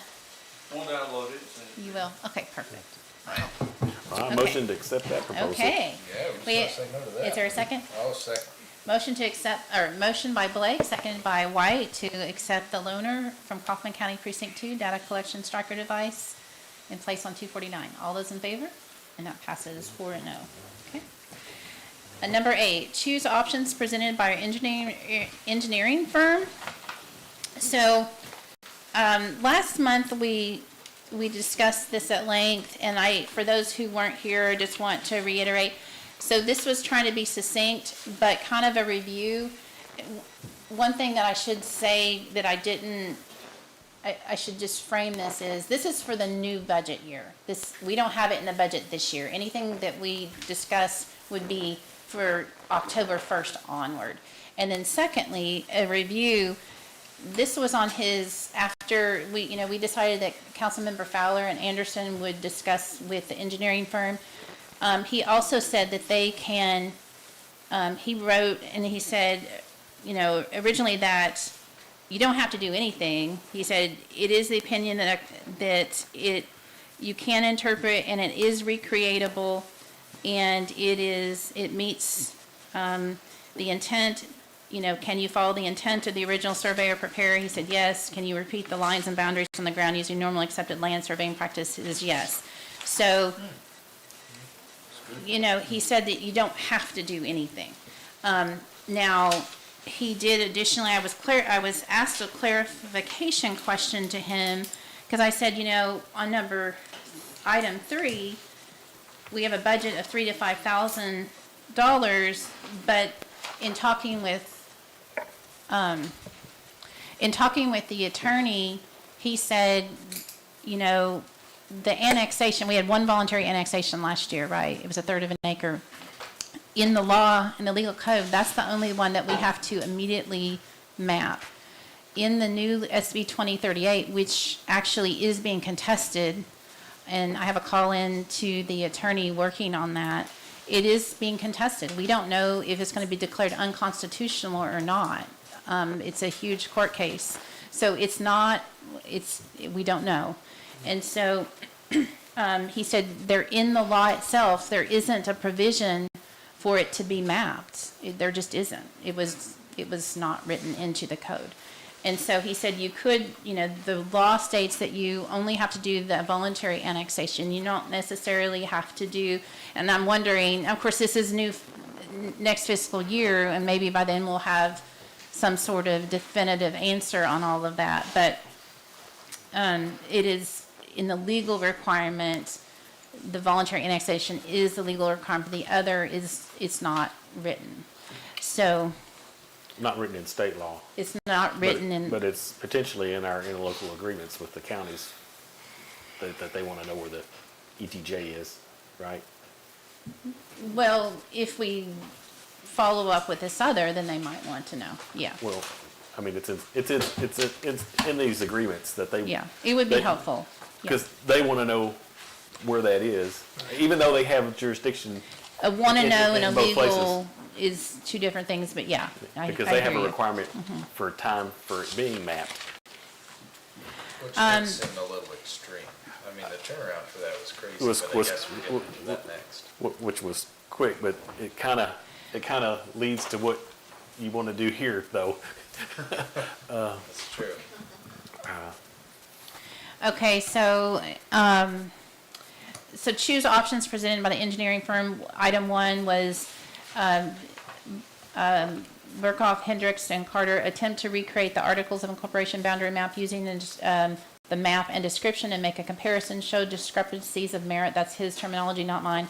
Estimated budget of $1,500 to $1,800. Item 2, the engineering firm to prepare, BHC to prepare an entirely new map and description, estimated budget of $20,000 to $25,000. He said it would also require the town attorney to prepare an ordinance as well for that. Item 3 is prepare annexation map showing any new annexations, ETJ disannexations, original article of incorporation boundary, current ETJ boundary, chart tracking dates of such. An estimated budget for that is $3,000 to $5,000 after item 1 or 2 are completed. And then he added on here, he says, you can also do, he's basically saying you can skip 1 and 2A, and then you can just do the voluntary annexation to make it even more complicated. You just do the voluntary annexation, you don't necessarily, but to your point, we may want to. So just to throw out, trying to, was that clear at all? Well, my opinion would be to do 1 and 3, to put that in the budget. And I'm basing that on some of the agreements that are coming up that we may have to do the ETJ release mapping. I agree with that, 1 and 3, and we don't know how Well, the before bill we or start the making lawsuit's decisions- gonna happen. Before we start talking about, can we discuss the meeting? Because Tara wasn't in the meeting. She's read what y'all have read. It was me and Tom in the meeting. And I had lots of questions for the engineers. As I expressed last time, the incorporation documents are, in my opinion, are not as clear as they should be as far as following center lines in the road and such. So that was one of my main questions that I wanted to ask Gary, and I presented that to him, and his professional opinion was that you have to use the incorporation map and the description simultaneously to draw the town. And I'm not questioning his opinion on that by any means, but I went back to review the meeting from last month when we had all these discussions, and I want to say, if Gary said it once, he said it 24 times. I'm not an attorney. You need to ask your attorney. And But we if- did. And we, Yeah. well, we didn't ask him anything about his opinion on straight line approach, chalk line approach, or anything. And the reason I didn't is because Gary said, I feel like I have to use both documents, the incorporation document being the map and the description. So as I was reviewing the meeting last month, it was a pretty long topic. Berman had a lot of head nods when I was talking to you about straight lines and how surveys go, but he's not a RPLS. But I want to quote him saying, a map is a guideline. Those description in those incorporation documents legally and officially define the town boundaries. So if I'm hearing Berman right, the description is what is legally and officially defining the town. The map is a guideline. So you can't use them at the same time. One has to describe the other. They're contradictory of each other. Well, I don't agree with that. I couldn't. So you I don't couldn't- agree with what part? Berman said a map is a guideline, those descriptions. You're conflating the issue, though. How am I conflating the issue? I'm trying to get a legal map. Why are they necessarily contradicting each other? Well, the reason I said that is because the point I brought up before, there's nothing in the corporation document that says to go from this point to this point, you need to follow the center line of the road. Any other survey you look at to go from this point to this point is a straight line. So the Judge Soval is a lifelong surveyor, and he's the one that ordered the survey. He approved it. He as did not well. order a survey. You keep Oh, I saying mean, that. he ordered the Stovall Stovall Survey and Engineering Company to, yes, he did. That's the data I have from them. You have data. From them. They ordered it and he approved it. And he is a lifelong surveyor. So you're saying that a lifelong surveyor, Don't put words in my mouth. I'm just drawing the questions out for council and to our discuss. attorney had said that it was fine as well. So, I mean, is it anything more complicated than, he needs both the map and the description, right? And both of those are in our incorporation documents that the county approved, right? So, So so the- then it has everything he needs. So the engineers, Stovall Engineering, which is MTG Engineers now, we were never contracted to provide meets and bounds description. The judge did not think it was necessary. So that means it wasn't done. You keep saying it was done, but it wasn't done. The judge did not think it was necessary. That's from the engineering firm. Okay, so what engineering firm are you talking to? MTG, which was previously Stovall and Associates. Now it's taken on the name MTG Engineers. But that wasn't the fella that did it. The fella who actually did the job is no longer with the company. That's my understanding. They researched their records, said it was never provided because the judge did not think it was So necessary. you have a lifelong surveyor, engineer, who has approved it. So, I mean, I'm just saying that he approved it. He knows his Okay. stuff. So let's move forward with that. He Mhm. approved it, and you can see in this email where he says that they reviewed a few of the points. And when I talked to Gary, when he said that, I said, well, Gary, how many did y'all review? He's like, I don't know, a handful, 3. We didn't find any discrepancy with him. So, well, that's good. So now that I know it's Texas Plains coordinates, there's a million softwares out there. You can convert Texas Plain coordinates into GPS, which are degrees, minutes, and seconds. And I asked Gary, does this sound correct? Yeah, that sounds correct. And then you can map them on the Google Maps. K1 that come to question, and that's the only one I asked him about, was 1.1 miles different than the map. Then the That's a- incorporation map or the map we had at one point that was in? That's a whole nother question, incorporation map. Right, Then that's the what I mean. incorporation map, it is 1.1 miles difference. That Texas plane coordinate converted to a GPS coordinate is 1.1 miles different. So than did you its- clarify that with Gary? He said, they're taking the stance that when you employ us to check all of them, we will. Okay, so if we hire them to do the show discrepancies of that's- merit, then he could fix That's all, how I'm he moving could too, correct but all before we that. start making decisions, do I want one, I want three, y'all need to have the full. Well, Well, I yeah, appreciate that. yeah, but yeah, I would like to know I guess my follow-up question is, how do you handle the discrepancies? I don't know. But I guess he thinks he can, since he says he's got everything Well, he needs. when he wrote this, he didn't know that was a 1.1 mile discrepancy either. Discrepancies to me are 10 feet, 20 feet. Well, I have an email where he Seems said, generous to me. in the that big. email that he said that he talked with you, after discussing with you, he's talking about the K1 point, and then, I mean, it's right in his front of his paragraph, so he was aware of it. Yeah, that was after we talked, and he said, okay, but And we that's don't want with to. his budget of the three No. items we're talking about tonight, it's right here.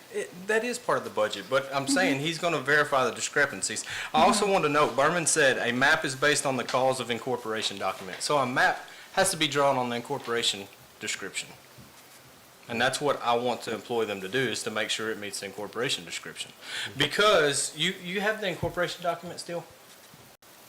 You had it last month. Do you still have it? I got a What copy if are you don't. talking about? The incorporation document filed at the Which- county. Oh, yeah, I don't have that on me right now. Okay, so I still have it.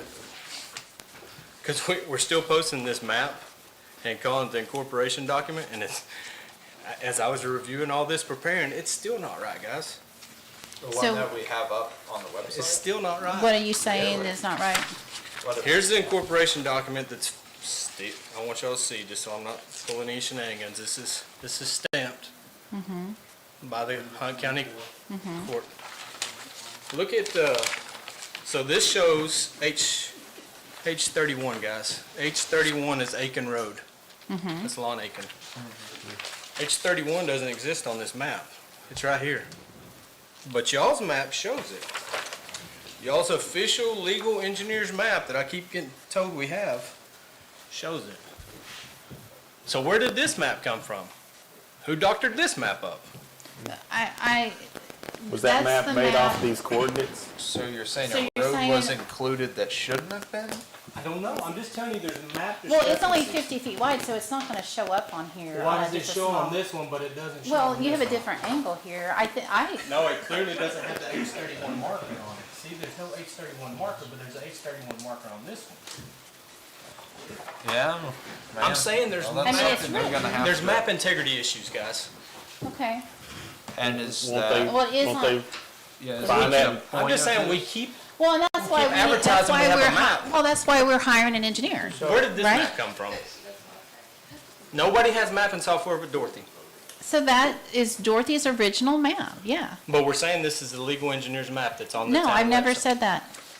What I, Three times in the last meeting. no, Hold on. Terry, hold you're on. conflating what I'm saying. What I've said is, and I've said this several times, is Dorothy created the original map out of the goodness of her heart. She is a certified GISS. She created the map that was approved, but then Stovall Engineering was hired to And they changed it. of course, they did. They did, put their official whatever on it, and that's what And that's we. this. Well, I don't know what you have there. Okay, that's the one that the county would have But signed again, off on. you know, Is any of this gonna change your decision tonight, or is this? yeah, what does kind this of have to do like- with, It has everything to do with our integrity of our map. okay, but Well, we've already no, I established mean, that we Are you need wanting to do to something. choose between the two of them based off that information? Cause How doesn't do- it wind how do up we being the employ same 'em? thing? It does, but what are we employing them to do when we're giving them faulty data? Well, but are you- they said they would figure out the merits between them. But I'm fixing to give them a map that they're gonna compare to a description, that the map doesn't match the description. And then they'll see, And they'll, the they'll problems. make corrections. And which one changes, the description or the map? well, It goes on sure, the like you description. said, the map's a Guidelines. guide. A guideline. You Well, would change, it's you would a- change the map to follow the description, It's a visual yes? description I mean, is that an of attorney question? the guidelines. It's a visual description of the guidelines. Yeah. But the guidelines don't tell us to go follow the center lines of the road. Y'all arguing two sides. Okay, so, Oh, I'm so not Terry, arguing. I'm you, just trying to figure we out spent a what's lot of happening. time on this last month. I think the item at hand here is, okay, we recognize We're that gonna have to employ them. that we employ, and that's, we hired them.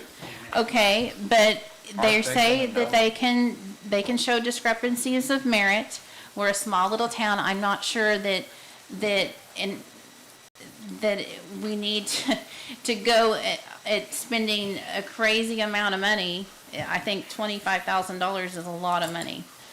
Or, well, I don't think he's advocating for that, but Well, know how are to- you? I mean, I don't know. I don't know how to instruct them to do their job when I can't give them I can't give them two different pieces of information and say, make them match. well, I don't know if you need to instruct them at all. Surely we just give them all the information, and if they run into something they can't solve, then we take it to the next level. and I But would- if they end up having everything they need, then Wouldn't doing one sort of help satisfy some of your research here that the map describes a very different floor plan than the coordinates? It obviously If you, does. I mean, just to show that would, I mean, I think that would be eye-opening. That'd be like, okay, so we need to decide as a town which one becomes gospel, right? Which, is it the coordinates that define something, or is it the map that's? And they're already drawn? prepared to say that the map is, they're gonna use them together, because the incorporation documents don't say straight line, but the map shows following center line road. So they're already prepared to merge those, but we have an attorney that says that this map is strictly a visual guideline of what the descriptions are. Okay. So then, what are the descriptions? The descriptions do not say follow the center line of the road, But guys. it'd be Well, interesting to know, that's- what did the CAD groups at Hunt County and Kaufman load into their system? I mean, what, did they use the coordinates, or did they use the picture and try to interpret where those I'm guessing they coordinates- use Texas plain coordinates. So they should be using straight because lines, point according- of beginning, point of end. Because according to Gary Hendricks, it is repeatable, but this is not how they would do this at all. And yet the map on the Hunt County and Kaufman appears to look very similar. I mean, I've never overlaid them, but it does look sort of similar. Yeah. right?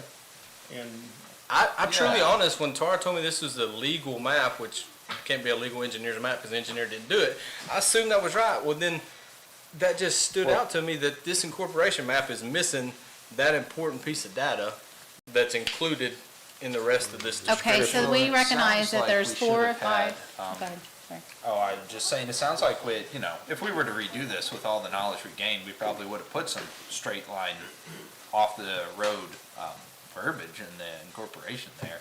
But I guess because we have the map that we've been working on, I think the legal term for that is something like appearance of power or precedence, or those sort of ideas that say, because we've been acting on this for so long, and we've held this up as an official map, that's a little bit legally binding.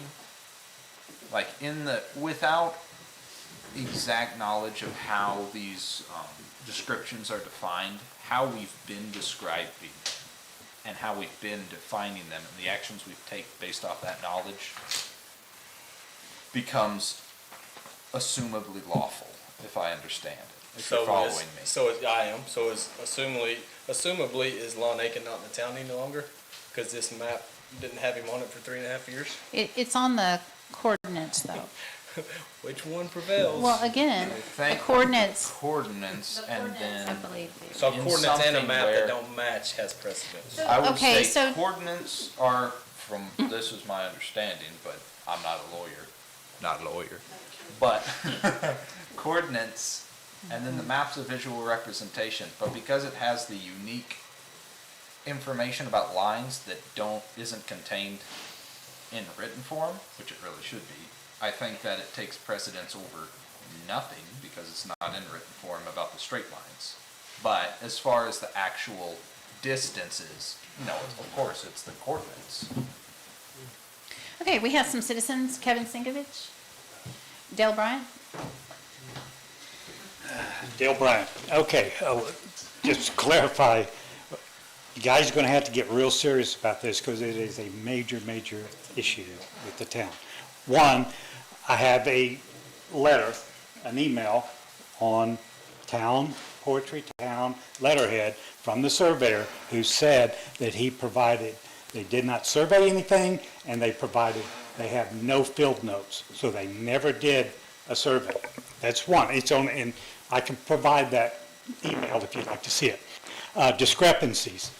I took Grande Verde. I'm from Grande Verde, obviously, but the reason why I chose Grande Verde is because it is a platted subdivision. I went and pulled the plat from the county, so every lot, I have the dimensions of every lot, okay? All of the frontage. We have right-of-ways, defined right-of-ways, defined width of the right-of-ways, okay? You take the coordinates in your order of incorporation, and it gives you the distance, right? So I could take that distance that's in the order of incorporation, go down that street, because I have a plat, and add up all of the plats and go to the center of the cul-de-sac, yada, if it's a cul-de-sac, and try to compare the measurements, right? Pretty simple, because I have a plat. Okay, easy to do. Of every street in Grande Verde that I checked, 100% error rate. There's a large discrepancy with every one of these dimensions in Grande Verde. That's the only one I checked, but that's the only surveys I have. So I used a survey to check the accuracy of it. 100% error factor. Are you a Okay. surveyor? I'm not a surveyor, but I'm a 45-year real estate professional, and I've done this, I've done with. Are you an engineer? No, I'm not an engineer. I don't have to be. I'm not saying I'm a surveyor. I'm not taking a survey. I'm taking a survey prepared by an engineer and using his work. I can add numbers. You can add numbers. I can add numbers, right? We have calculators. We can do all of that. It's that simple. It's not something that I have to have an opinion of. Here's the data. Add it all up. Compare it to the chart. That's just simple math. Any high school kid can do this, okay? Now, track coordinates. In your order of incorporation, if I can follow this, under section 2, it says, back to corporation about maybe it's 3. It calls them track coordinates. I challenge anyone to give me a Texas legal definition of track coordinates. You can't. And then you also said the boundaries of the town of Poetry are depicted on the plat. Your guys. time is up. I know, time is up. You You- platted you- on top of my plat. That's illegal.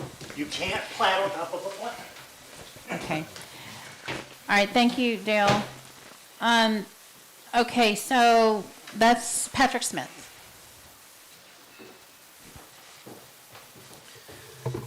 Councilmember Fowler, when you made reference to either a mile or a 1 mile difference, can you tell me, was that greater or lesser than the incorporation documents? Because I wasn't following. Send that to me in an email. Okay, I'll be glad to.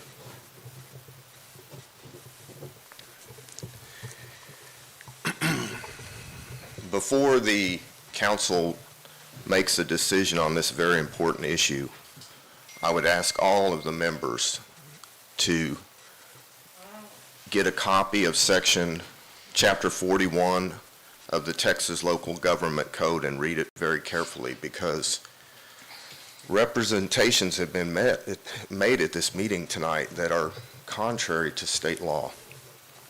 Section 41.001B says if the municipality annexes territory, the map shall be immediately corrected to include annexed territory. Read the entire Chapter 41. Don't take my word for it. There's no exception for if it's only a third of an acre. That does not exist. Section 41.001C says, in no uncertain terms, if the municipality's extraterritorial jurisdiction is expanded or reduced, the map shall be immediately corrected to indicate the change in the municipality's extraterritorial jurisdiction. according to representations from the town's attorney, that's occurred, I don't know, close to 40 times now. And yet, although months after months after months have gone by, the town has willfully refused to comply with state law and make the changes to the map. And finally, can somebody tell me that they've got a copy of the boundary survey required by section 41.002 of the local governing body, of the local government code, which says immediately after the members of the governing body take office, they shall adopt an ordinance requiring a survey of the boundaries of the municipality to be made. The survey must be based on the boundaries designated in the petition for incorporation. The field notes of the survey must be recorded in the minutes of the municipality and in the deed records of the county. We sit here 3 years after the governing body was elected. We don't have a boundary survey. Time's up. Okay, so we're here tonight to address, we finally have the funds to have an engineer, and so we are addressing those engineering and surveying questions. We have 4 to 5 discrepancies that need to be addressed. So is there any more comment from council that hasn't already been Terry, said? what's your preference on this? I mean, do you like any of these options? So I just want to reiterate, the passion I have for this map affects this town forever, guys. It's the zoning, it's the taxes, it's property tax, sales and use. I mean, it's everything. We have an opportunity to do this right. It might take some budgeting to get it done right, but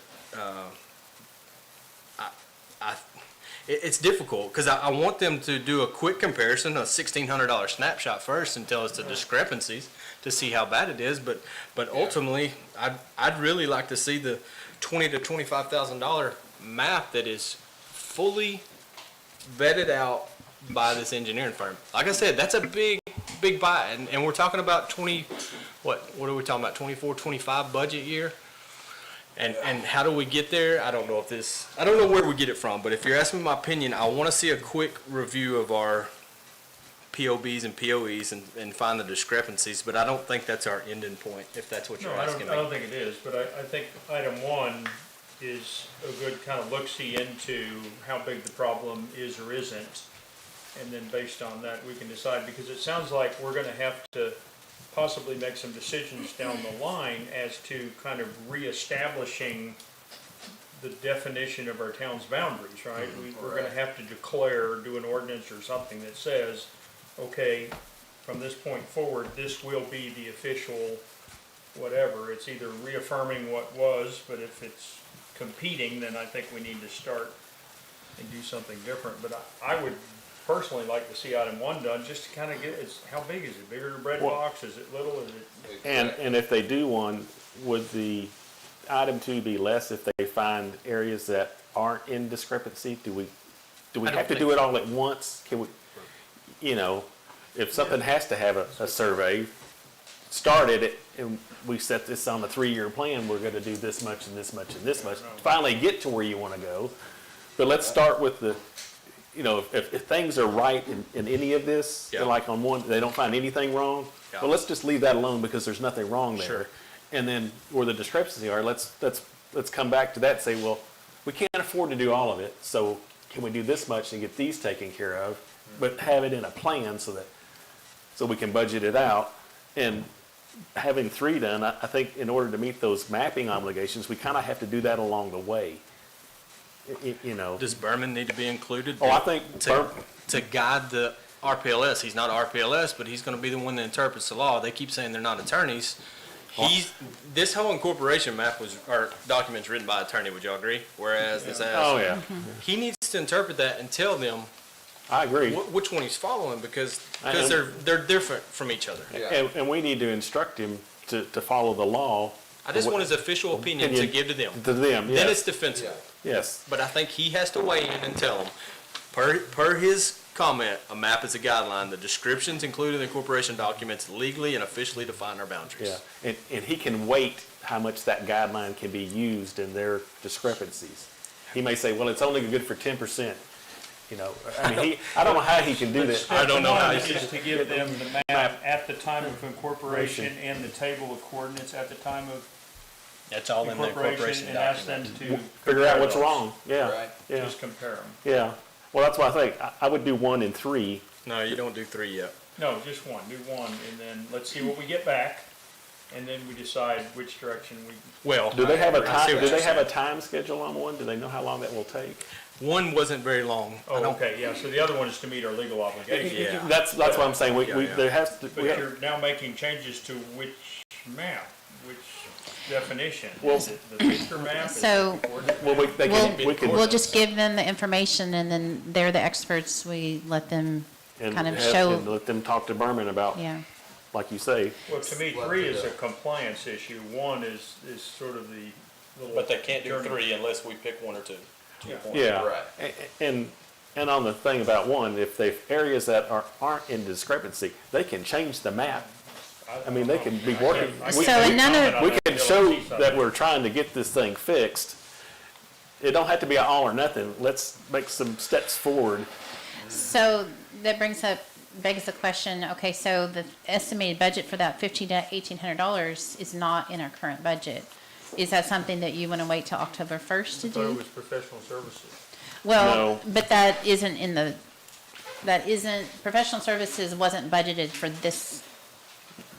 Yeah, we Well, didn't know- maybe, Well, we hired cops with it, I mean, how come we can't? I don't think we have that much money we in there. didn't have, because we didn't, When we talked about that line on the budget, we didn't remember talk when we about had costs. mapping? We talked about mapping. We talked about Mapping mapping, professional and, It was never discussed about security okay, but, in that line item. okay, But I but think we're remember, required to have security. Are we required to No. have? No? No. Are remember, you supposed to be here? yeah, he's supposed, Yes, because Wait, I thought- Tara asked me. I Okay. thought we did have to so, have security. Are we required to have you? Under court security state law statute, yes. This is a court breaking it. facility, you are holding court guidelines, you have to have security. We are holding Thank court you. right now? Yep, city council is considered court. Court. we're Okay. breaking If he the law. ever walks out, I mean, Yeah, You well, that's the way really I have to bow to understood the it. meeting. We just could never get anybody to fill it. So can't have a problem meeting. finding somebody to fill it. Well, I don't know. Well- if we can. No, we violate all kinds of stuff, I guess. well, we didn't have a city secretary even for a while, and that's required as well, but you do the best you can, but if they're not available, they're not available. professional services. So the map, let me explain, so a lot of the mapping, when we did the zoning, some of that money was taken for that. We only accounted for a small amount. It was not ever, $1,800. So, but we can look at the current, Well, I would, Rainy day fund. I would like to use the rainy day fund for 1. I want to get it done. I okay. want to get, I don't want to wait till October. it might Well, help since we're us amending that already. with the budget too. I mean, Yeah. we're gonna know what to Yeah. budget after this. This is kinda like a Yeah, checkup. That's right. true. Yeah, and, Okay, we have a motion. To do what? well, I think we're Just still said two talking about, things. We're gonna borrow from the rainy day fund, and we're gonna put it up in, rent a police officer and professional services. Let's see, is that money gonna be enough? Add it And to s- professional mapping and or engineering. you offer, once they get 1 done, coming back to revisiting 3 after they get 1 done? 56. Maybe. We'll just see. I mean, I'd like to make, at least start making some progress on the mapping on the parts that aren't in a discrepancy. I mean, I'd like to know that we're gonna come back, I'm for doing 1 and getting rainy day fund for it, but I'd like to come back to 3 after we get the results of that and say, can we get any of the mapping done? And what's that gonna cost? Yeah, I don't know that let's they're look at gonna that. be willing to do that, but, and I hope they will. I don't mind that approach, but obviously the people pulling out of the ETJ would be first priority to help meet the state statute. But I don't know if they'll do that because what he's describing, and she didn't include the whole email, and I should have probably sent that to you, but there was 3 of us already on that email, so I didn't. It's a map, it's color coded in squares. But more importantly, it's the official map moving forward in this town, and everything that's ever changed on that map is listed on there. Yeah. So I don't know if he could start that without having a whole map made. Well, I think according to what Berman said is we need to wait until the ETJ releases kind of kind of dwindle down because it's constant. And I disagree with I that, don't think and we I can- think we have the right to disagree with him. I don't The think- statute's very clear. I don't think we can wait on the mapping because of the interlocal agreements. Yeah, that's right. Well, then we have to have a cutoff point at some point in order to tell them what to, Well, that's some the point. only reason I say, I think we could go forward because 600. if they are always changing the ETJ map because of releases, that's an ongoing process.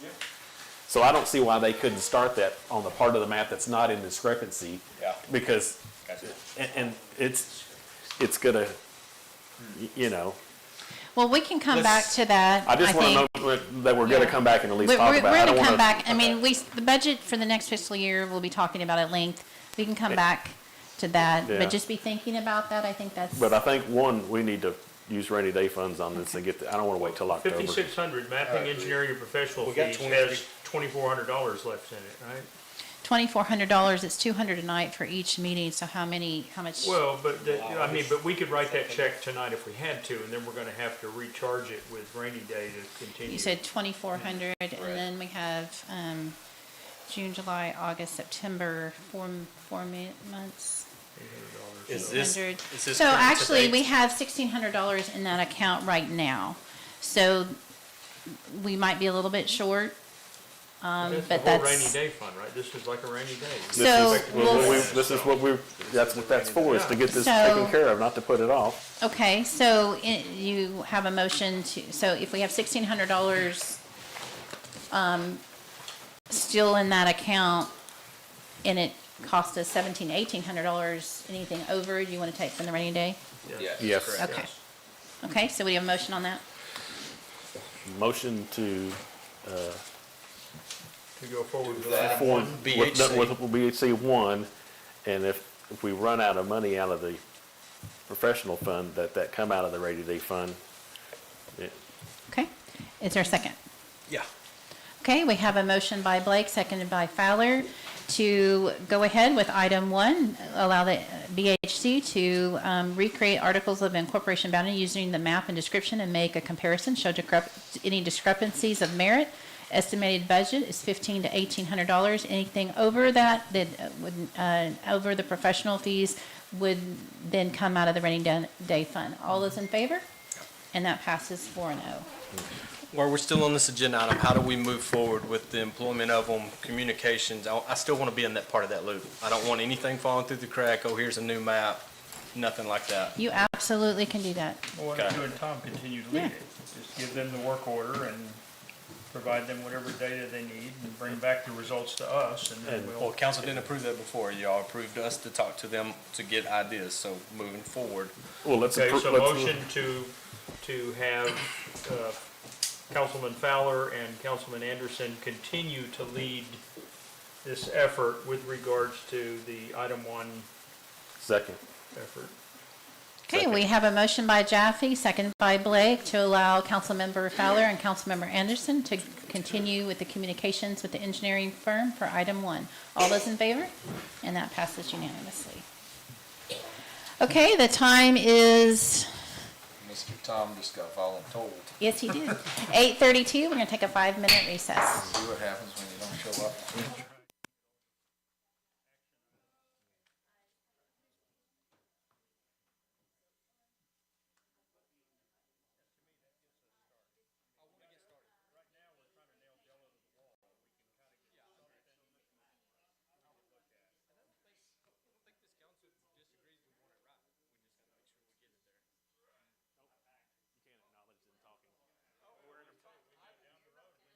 We're in a break. You and I can talk about generators. We were doing that in a meeting last time.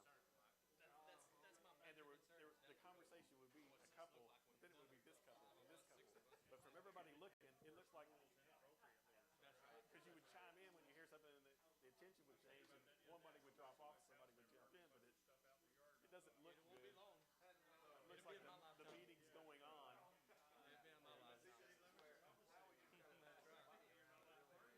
Oh, yeah. But you and I could talk about this.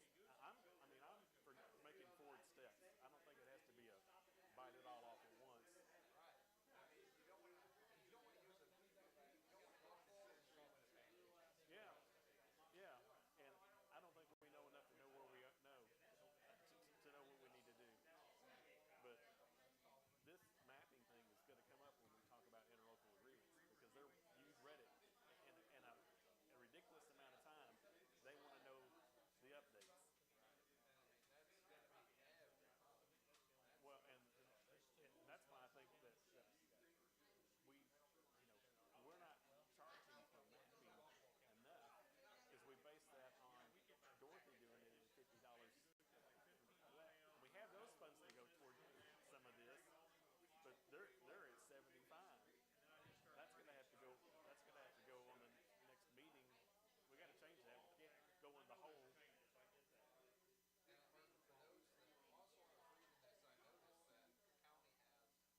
solve it?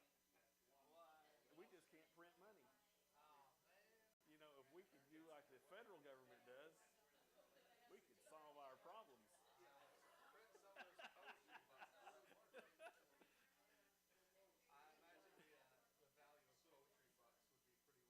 Well, it'd be good on a warm night in the fireplace. Well, that's the way our federal government's going now. Oh, it's just, I just got my, my shop insurance renews in June. And so it's, you know, for the past 5 years, it's gone up anywhere from $1,000 to $1,500 a year, which I got my insurance broker, I got my landlord to go to him because he's so good. But I know when mine goes up, his is going up too. And he's the landlord, so the only way he can recoup that is he's got to raise the rent. And the way I change that is I change my labor rates.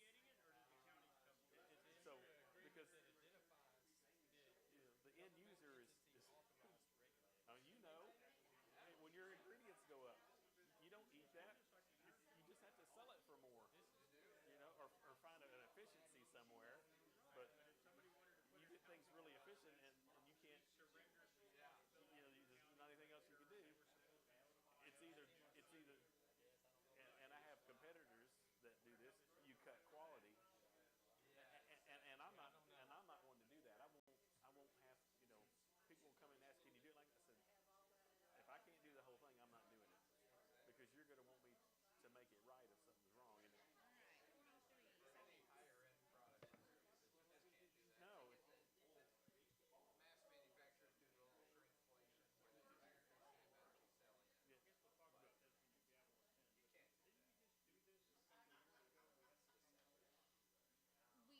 We did, and we worked on it. Like, I think we can't finally. Yeah, we weren't ready at the time. I think there wasn't a comfort level with it, and then we had Attorney Berman. We talked about it. We haven't passed it. We discussed it, and you finally felt comfortable, I think, with it's it. crazy. We'll talk about that. I have friends they own a Hey, we were resuming our meeting. salsa. The time is now 8:38. We have one more agenda item, item number 9. And this has to do with subdivision regulations, interlocal agreement with Kaufman County, Hunt County, and Rockwell counties according to House Bill 1445 and Chapter 791 of the Texas Government Code for provisions of plating and permits in the ETJ of Town of Poetry. So we have discussed this at length prior. I think our comfort level with it was not there. I think poetry citizens are very want to be very autonomous. We weren't sure we wanted to give all this latitude to the county. It is working by default though already, and so after talking, I think Attorney Berman explained some of these things. So the agreement, we have 2 agreements before us. One is Kaufman County, and one is the new, I guess, Judge New from Rockwell County. His office has sent this other one. Of course, it would be, we'd insert whatever date that is. So we're here to discuss it again. We do need to, especially now, I think Kaufman County said, now that we do have some ordinances under our belt, it is kind of, it's not happening by default anymore. So we're having to answer some of these. So we need to, and according to our attorney, we need to go ahead and solidify these documents. So is there any conversation on that? Yes. Which one? Foremost, both. Which one you want to start Applies with? to both. Okay. Just kind of the overall view of this specifically has verbiage in here that says this is exclusively for the ETJ. Yep. This only applies to the ETJ, and it has stuff like on-site sewage facilities that they're gonna check and look at. If this is exclusively for the ETJ, does that mean they're not gonna regulate what's in the town proper? Could people put a sewage system every half acre because they're only regulating ETJ? But this is Rockwell County, right? I think it's in both, the verbiage. Oh, is it? I think so. I remember it in this one, but I don't remember it in Kaufman's. Yeah, Kaufman County says on-site sewage facilities. On page 2. But it doesn't say just, So I don't know, the way I read that, Simeon, was, in Kaufman County, is paragraph 3, or not paragraph 3, but line 3. This is furtherance of the grant of exclusive jurisdiction. So they already have some of these, the fire code. Okay. Building permits, that's questionable. I don't know for sure on that, but on-site sewage facilities is on there, as well as the floodplain, driveway, culverts, and all that. I think this is addition to what they already have jurisdiction to do. Well, wait a minute, if they already have jurisdiction in the town. Well, I don't know that it's in the town, though. well, we To your point, I think granted that in another agreement. I though, think didn't we did. Yeah. Is it's the in- town proper, but For, not the ETJ? for the septic system, For septic systems, we did that in the town. Gotcha. Yes. Okay, and then for the. but not building codes, No, not, No. That was the other one I was gonna ask about. Is it saying that people within the town don't have to pay the county building codes that are in the town proper? as well, this opposed is to actually, ETJ? yeah, it's actually a hindrance on the ETJ people who didn't get a vote. Now they're gonna have to follow stricter laws than the citizens of Fortree. Well, Right? Well, they're already in what the do you county. mean? They're already in the county. It's already working that way by But they're in our default. ETJ. We don't have to allow them the building code Oh, I know provision. that, but We have no building. But by code. signing this, you're going to implement those building codes on the ETJ citizens. But they're already in place, are they not? No.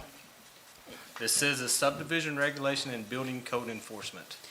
What I was told by the county is that they're already doing it by default. by default. Why is it in? I didn't know that. I don't know that they're doing it by default. If they're doing, okay, since they're doing it, why is it in here? It Well- doesn't make sense if it's not, if this is describing something that already happens and is gonna happen regardless of this, why Well, is it in? here? that argument, we don't need this because it happens by default, other than Well- we're required to have it. Well, It's a legal, That's an attorney question, but platting is We're different. I get required the to have an platting. agreement, yeah. and somebody's gonna be in charge of it.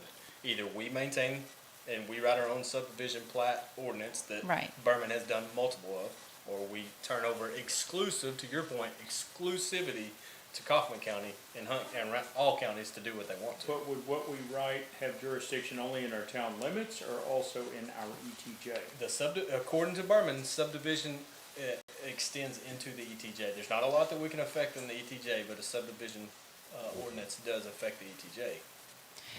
So what he said last time when we talked about this was currently the county monitors both ETJ and non-ETJ. So, but this is kind of to firm it up legally, because right now it's kind of a gray area. And so the 1445 agreement firms it up. Is this a, land grab's not the right word, but is this just a power thing on their part where they want to have it in writing that they can come in and do this? Or Well, do we don't want to have subdivision.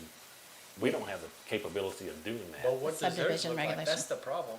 What You is? agree with Well, everything in their subdivision? Kaufman County No, but- subdivision but ordinance it- is very stringent. I have Yeah. emails. Probably not. No, but I have emails with the attorney talking about this, that by default, They're already doing they're already doing it. Okay, so subdivision ordinance, my understanding is only for those who want to just plat numerous properties. It doesn't take, if someone just wants to build a house, that doesn't call into play the subdivision ordinance. But it doesn't, but it says right here, building code enforcement. But you're still gonna have building codes in the county. There never has, I don't, s- there For haven't been. commercial, you do. Okay, Yeah. commercial you do, Yeah. but when I built my house, I get it, it's 5 years old now. There wasn't one. Philip's going through that right now, building his house. He's having to pull permits in. Kaufman County was the Kaufman first to do County. it. Now- That's what I'm saying. Is that Hunt County, is that Rockwell County? I know Kaufman County recently started doing it. So it's You get to at- pick your own, so talking Yeah. about their building codes, you get to pick your own building code that you wanna build to. So you can pick 2016, or you can pick 1996, they don't care. Who says that? Kaufman County. 2016 or You 2021? can pick whichever one, ask Phil. One? Yeah. Really? They said, you need to file and tell us which building code standard you're building to. They didn't give me What's the point that of- choice when What's the I point was of doing having our Well, fee well, store. at least you have some kind of code. Yeah. I mean, something's better than nothing. That's I've interesting. seen some of the houses that have been built. Mexico technically has some kind of code, but they have exposed wiring in the ceiling. Well, I'm concerned with Simeon, the word exclusive jurisdiction. That's scary. well, they have exclusive jurisdiction now because we don't have. It defaults. I mean, So it defaults. it's actually Yes, easier to be in the town proper because you don't have permitting, don't you don't have any of that. You Yeah. don't have all those rules. But you have it in the, well, that's the way the attorney In- explained it to me. If they're in the ETJ or Portree, they fall under the county's County's regulations. regulations, yes. Or if they're in outside the ETJ, it falls under the Obviously, county. Yeah. outside. Yeah. ETJ or not, it falls under under But- these rules. If we go to the process of having our own subdivision rules, then we have to have enforcement. And we have to have a way to fund that. And I don't think we want to go down that Isn't road. some of this hierarchical, though? I mean, we can't defy federal law, we can't defy state law, we can't, it seems like county law would have jurisdiction over, we can't undo. Yeah. So we can't say you can have a sewer on a tenth of an acre. That's right. If the county says you have to have 2 acres, I don't think we can, No. that wouldn't make sense. So what are the remedies for not passing this? That's Berman's favorite term when you bring up the state statute. Well, what's the remedies if we don't? Or we just ignore it Well, we've kind of done that for the last few years. Okay. So, successfully. Well, I don't know, maybe that's why But they don't like but- working with us. okay, the last time we talked about this, you guys seemed to Well, have a it all comfort adds about up. it. But, I mean, we can push it down the road and have Berman come and talk to us about it again if you want. But I do know that Judge New out of Rockwell was saying, hey, this needs to get done. And my thought was, we need to get the mapping so that we know, now we did think have the third annexation map. We did have Dorothy do that one, so that one is actually done. But we want to have him, Burcox, Hendricks, and Carter actually, probably firm up things before I feel like we know what map to give them. Yeah, because this has a map attached to the Portrait one. Yeah. And it's different than the incorporation document. You Yes. know, what you brought up kind of puts a new spin on this. Since the county by default has regulation over the whole town, by accepting this, we're actually taking away their right to do this in the town proper, right? Yes. Yeah. So Yes. actually, by passing this, we're taking away some of their I don't think they have power in the powers. town now. It's just in the ETJ. Oh, is it They- just they in the can- ETJ? Yeah, they Yeah, can extend other it than what we've granted them on septic on systems. septic. On systems. septic and Yeah. No culvert building maybe. codes. So their building codes right now don't apply anywhere in the town? Anywhere in the- So Just any- in the town proper? or So just like on Just- the, no, on just in the this. town, Okay, so on town proper. in the town proper, for instance, this building, they didn't have any jurisdiction on this building. They don't have any jurisdiction over the school, otherwise you'd be In the putting new a fire school, sprinkler they system didn't have any jurisdiction at the It's school. different, it's different, it's complicated. because it's a school. Yeah, we'll go with that. But I don't It's a think, religious. oh, yeah. But I don't think we have the liberty to ignore, you're saying ignore this, push it down the road, and then why aren't we doing that with all the other state requirements? You want to have a map. Well, we are. I know, but I wasn't on the first council, so what did y'all do the first time? You ignore, I don't think The you could. comfort zone was not there. I don't We think, were told by the last lawyers to get a map. Yeah. Well, and I don't think Well- this council wasn't comfortable with the wording.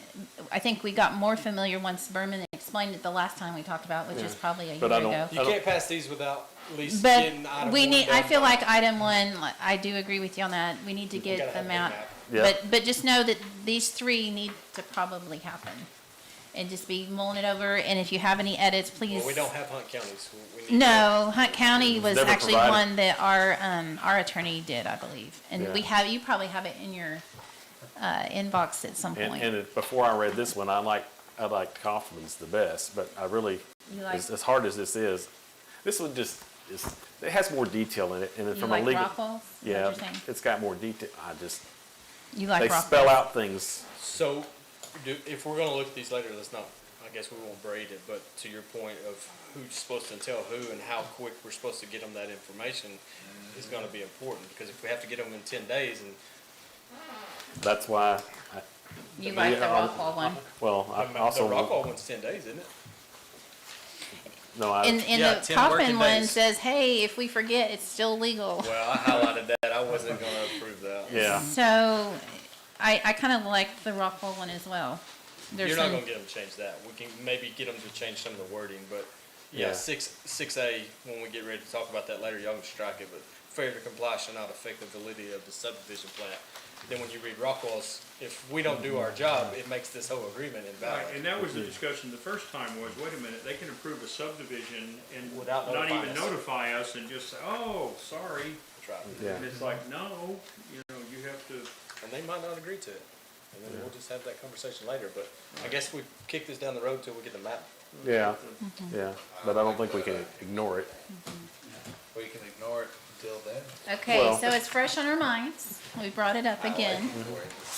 Citizens comment. All right. Citizen comment, Kevin Sinkovich. Pass. Shelley Smith. The agenda packet did not include the Hunt County 1445 agreement. I believe that the citizens of Poetry could infer only one thing from that, and that reason is that Hunt County is not being discussed on this simply because every single one of you live in Hunt County. Patrick Smith.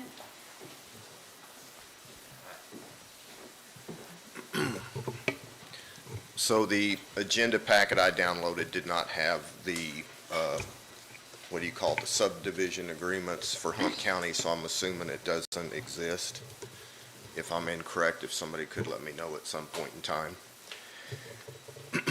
What strikes me as this process is unfolded is we come to a meeting and there's always this sense of urgency that we need to get it done, we need to get it done.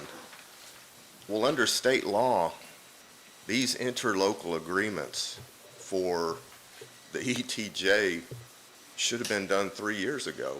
So I don't know why it's an emergency now, but I can't understand that. What I would also say is, you're subjecting people in the ETJ and Rockwall to different regulation than the people in the ETJ in Kaufman. And ultimately, I would gamble that when Hunt comes around, if they ever come around, and maybe they won't, it will be a third set of ETGA regulations that is only the result of incorporation. And it shocked me earlier tonight when the mayor said, well, maybe we need to cut off the ETJ petition timeframe. You're driving people with fear to file petitions to get out of the ETJ. They look at these interlocal agreements that put harder standards on Kaufman County's ETJ in particular than if they were not in the town's ETJ. As a homeowner, what do you think that's going to drive people to do? And yet, it's a mystery why so many of these petitions for release from the ETJ are being filed. My 3 minutes is going to be up before I know it. I can't go through every little thing that's wrong with both of these agreements. But the biggest thing is there's a lot of problems with them. They subject Kaufman County residents to much onerous burdens for trying to develop their own property or add a house for a relative or whoever. That's treating citizens unequally, and that is not proper. Thank you for your time. Okay, just a point of clarification. So currently, the subdivision regulations are being enacted by default. This doesn't change that. So, okay, so any other discussion, or do you? Okay, all right. So we will, I think we're just gonna, We're waiting for, we're gonna the mapping. wait until we know more from our engineering firm. I think that's kind of the consensus is what I'm gathering. We need a good map. Yep. Okay, so under general public comments, We've got Ms. Tracy Hicks.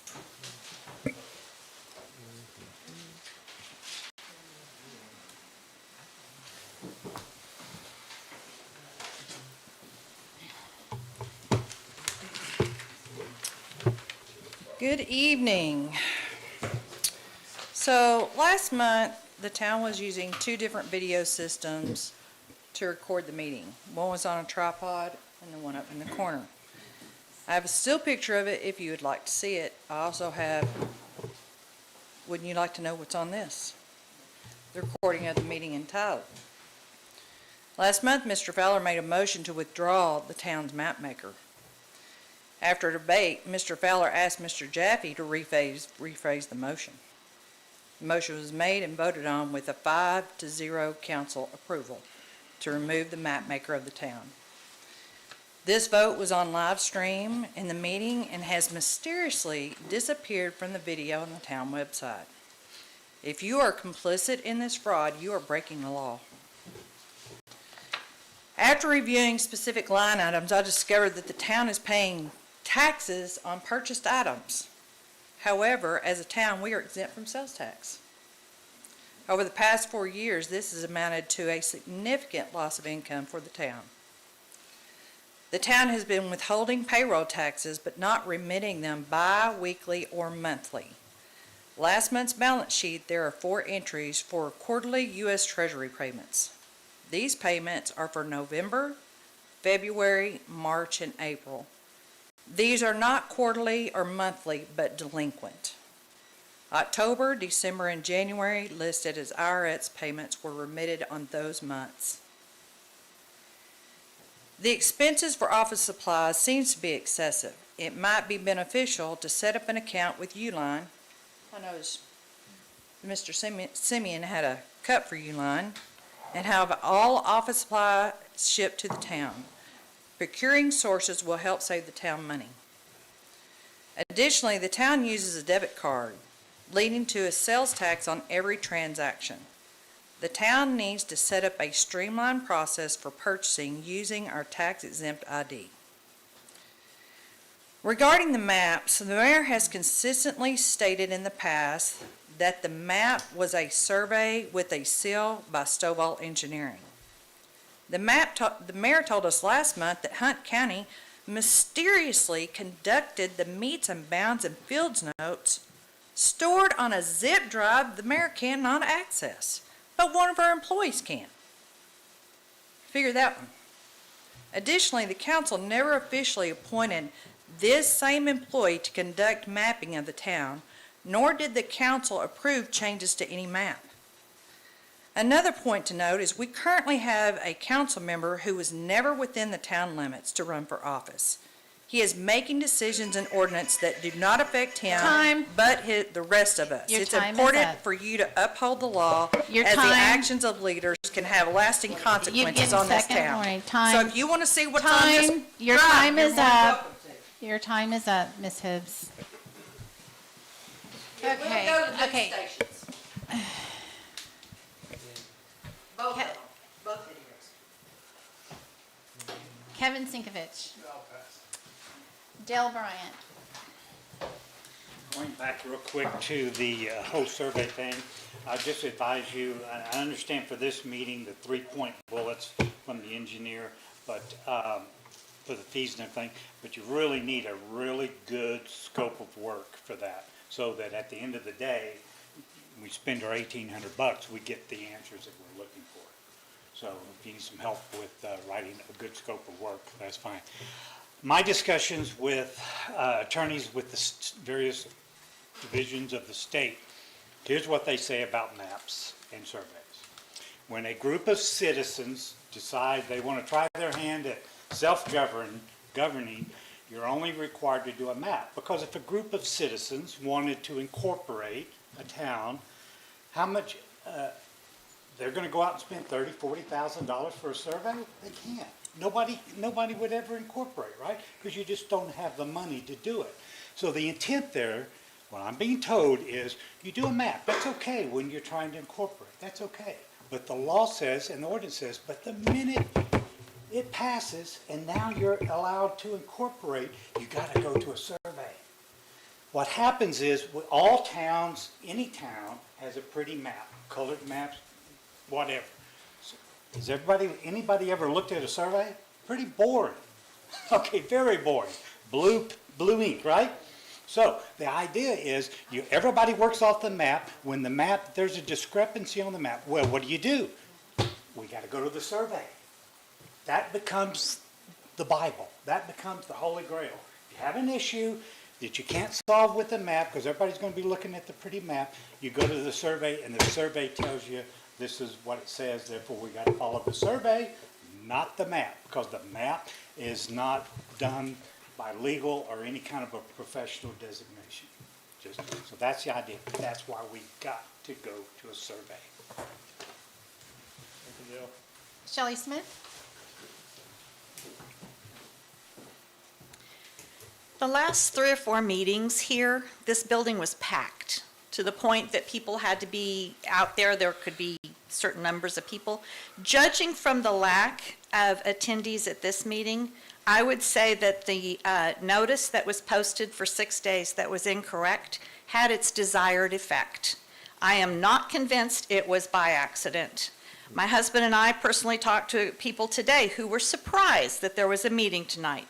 This meeting should have been postponed due to the error. Citizens have relied on the website pop-up and the other notice on the website for 3.5 years to alert them to when a meeting is happening. It's my opinion, this meeting was not held in accordance with state OMA rules. Thank you. Patrick Smith? Okay.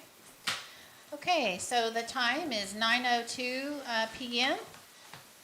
Meeting adjourned.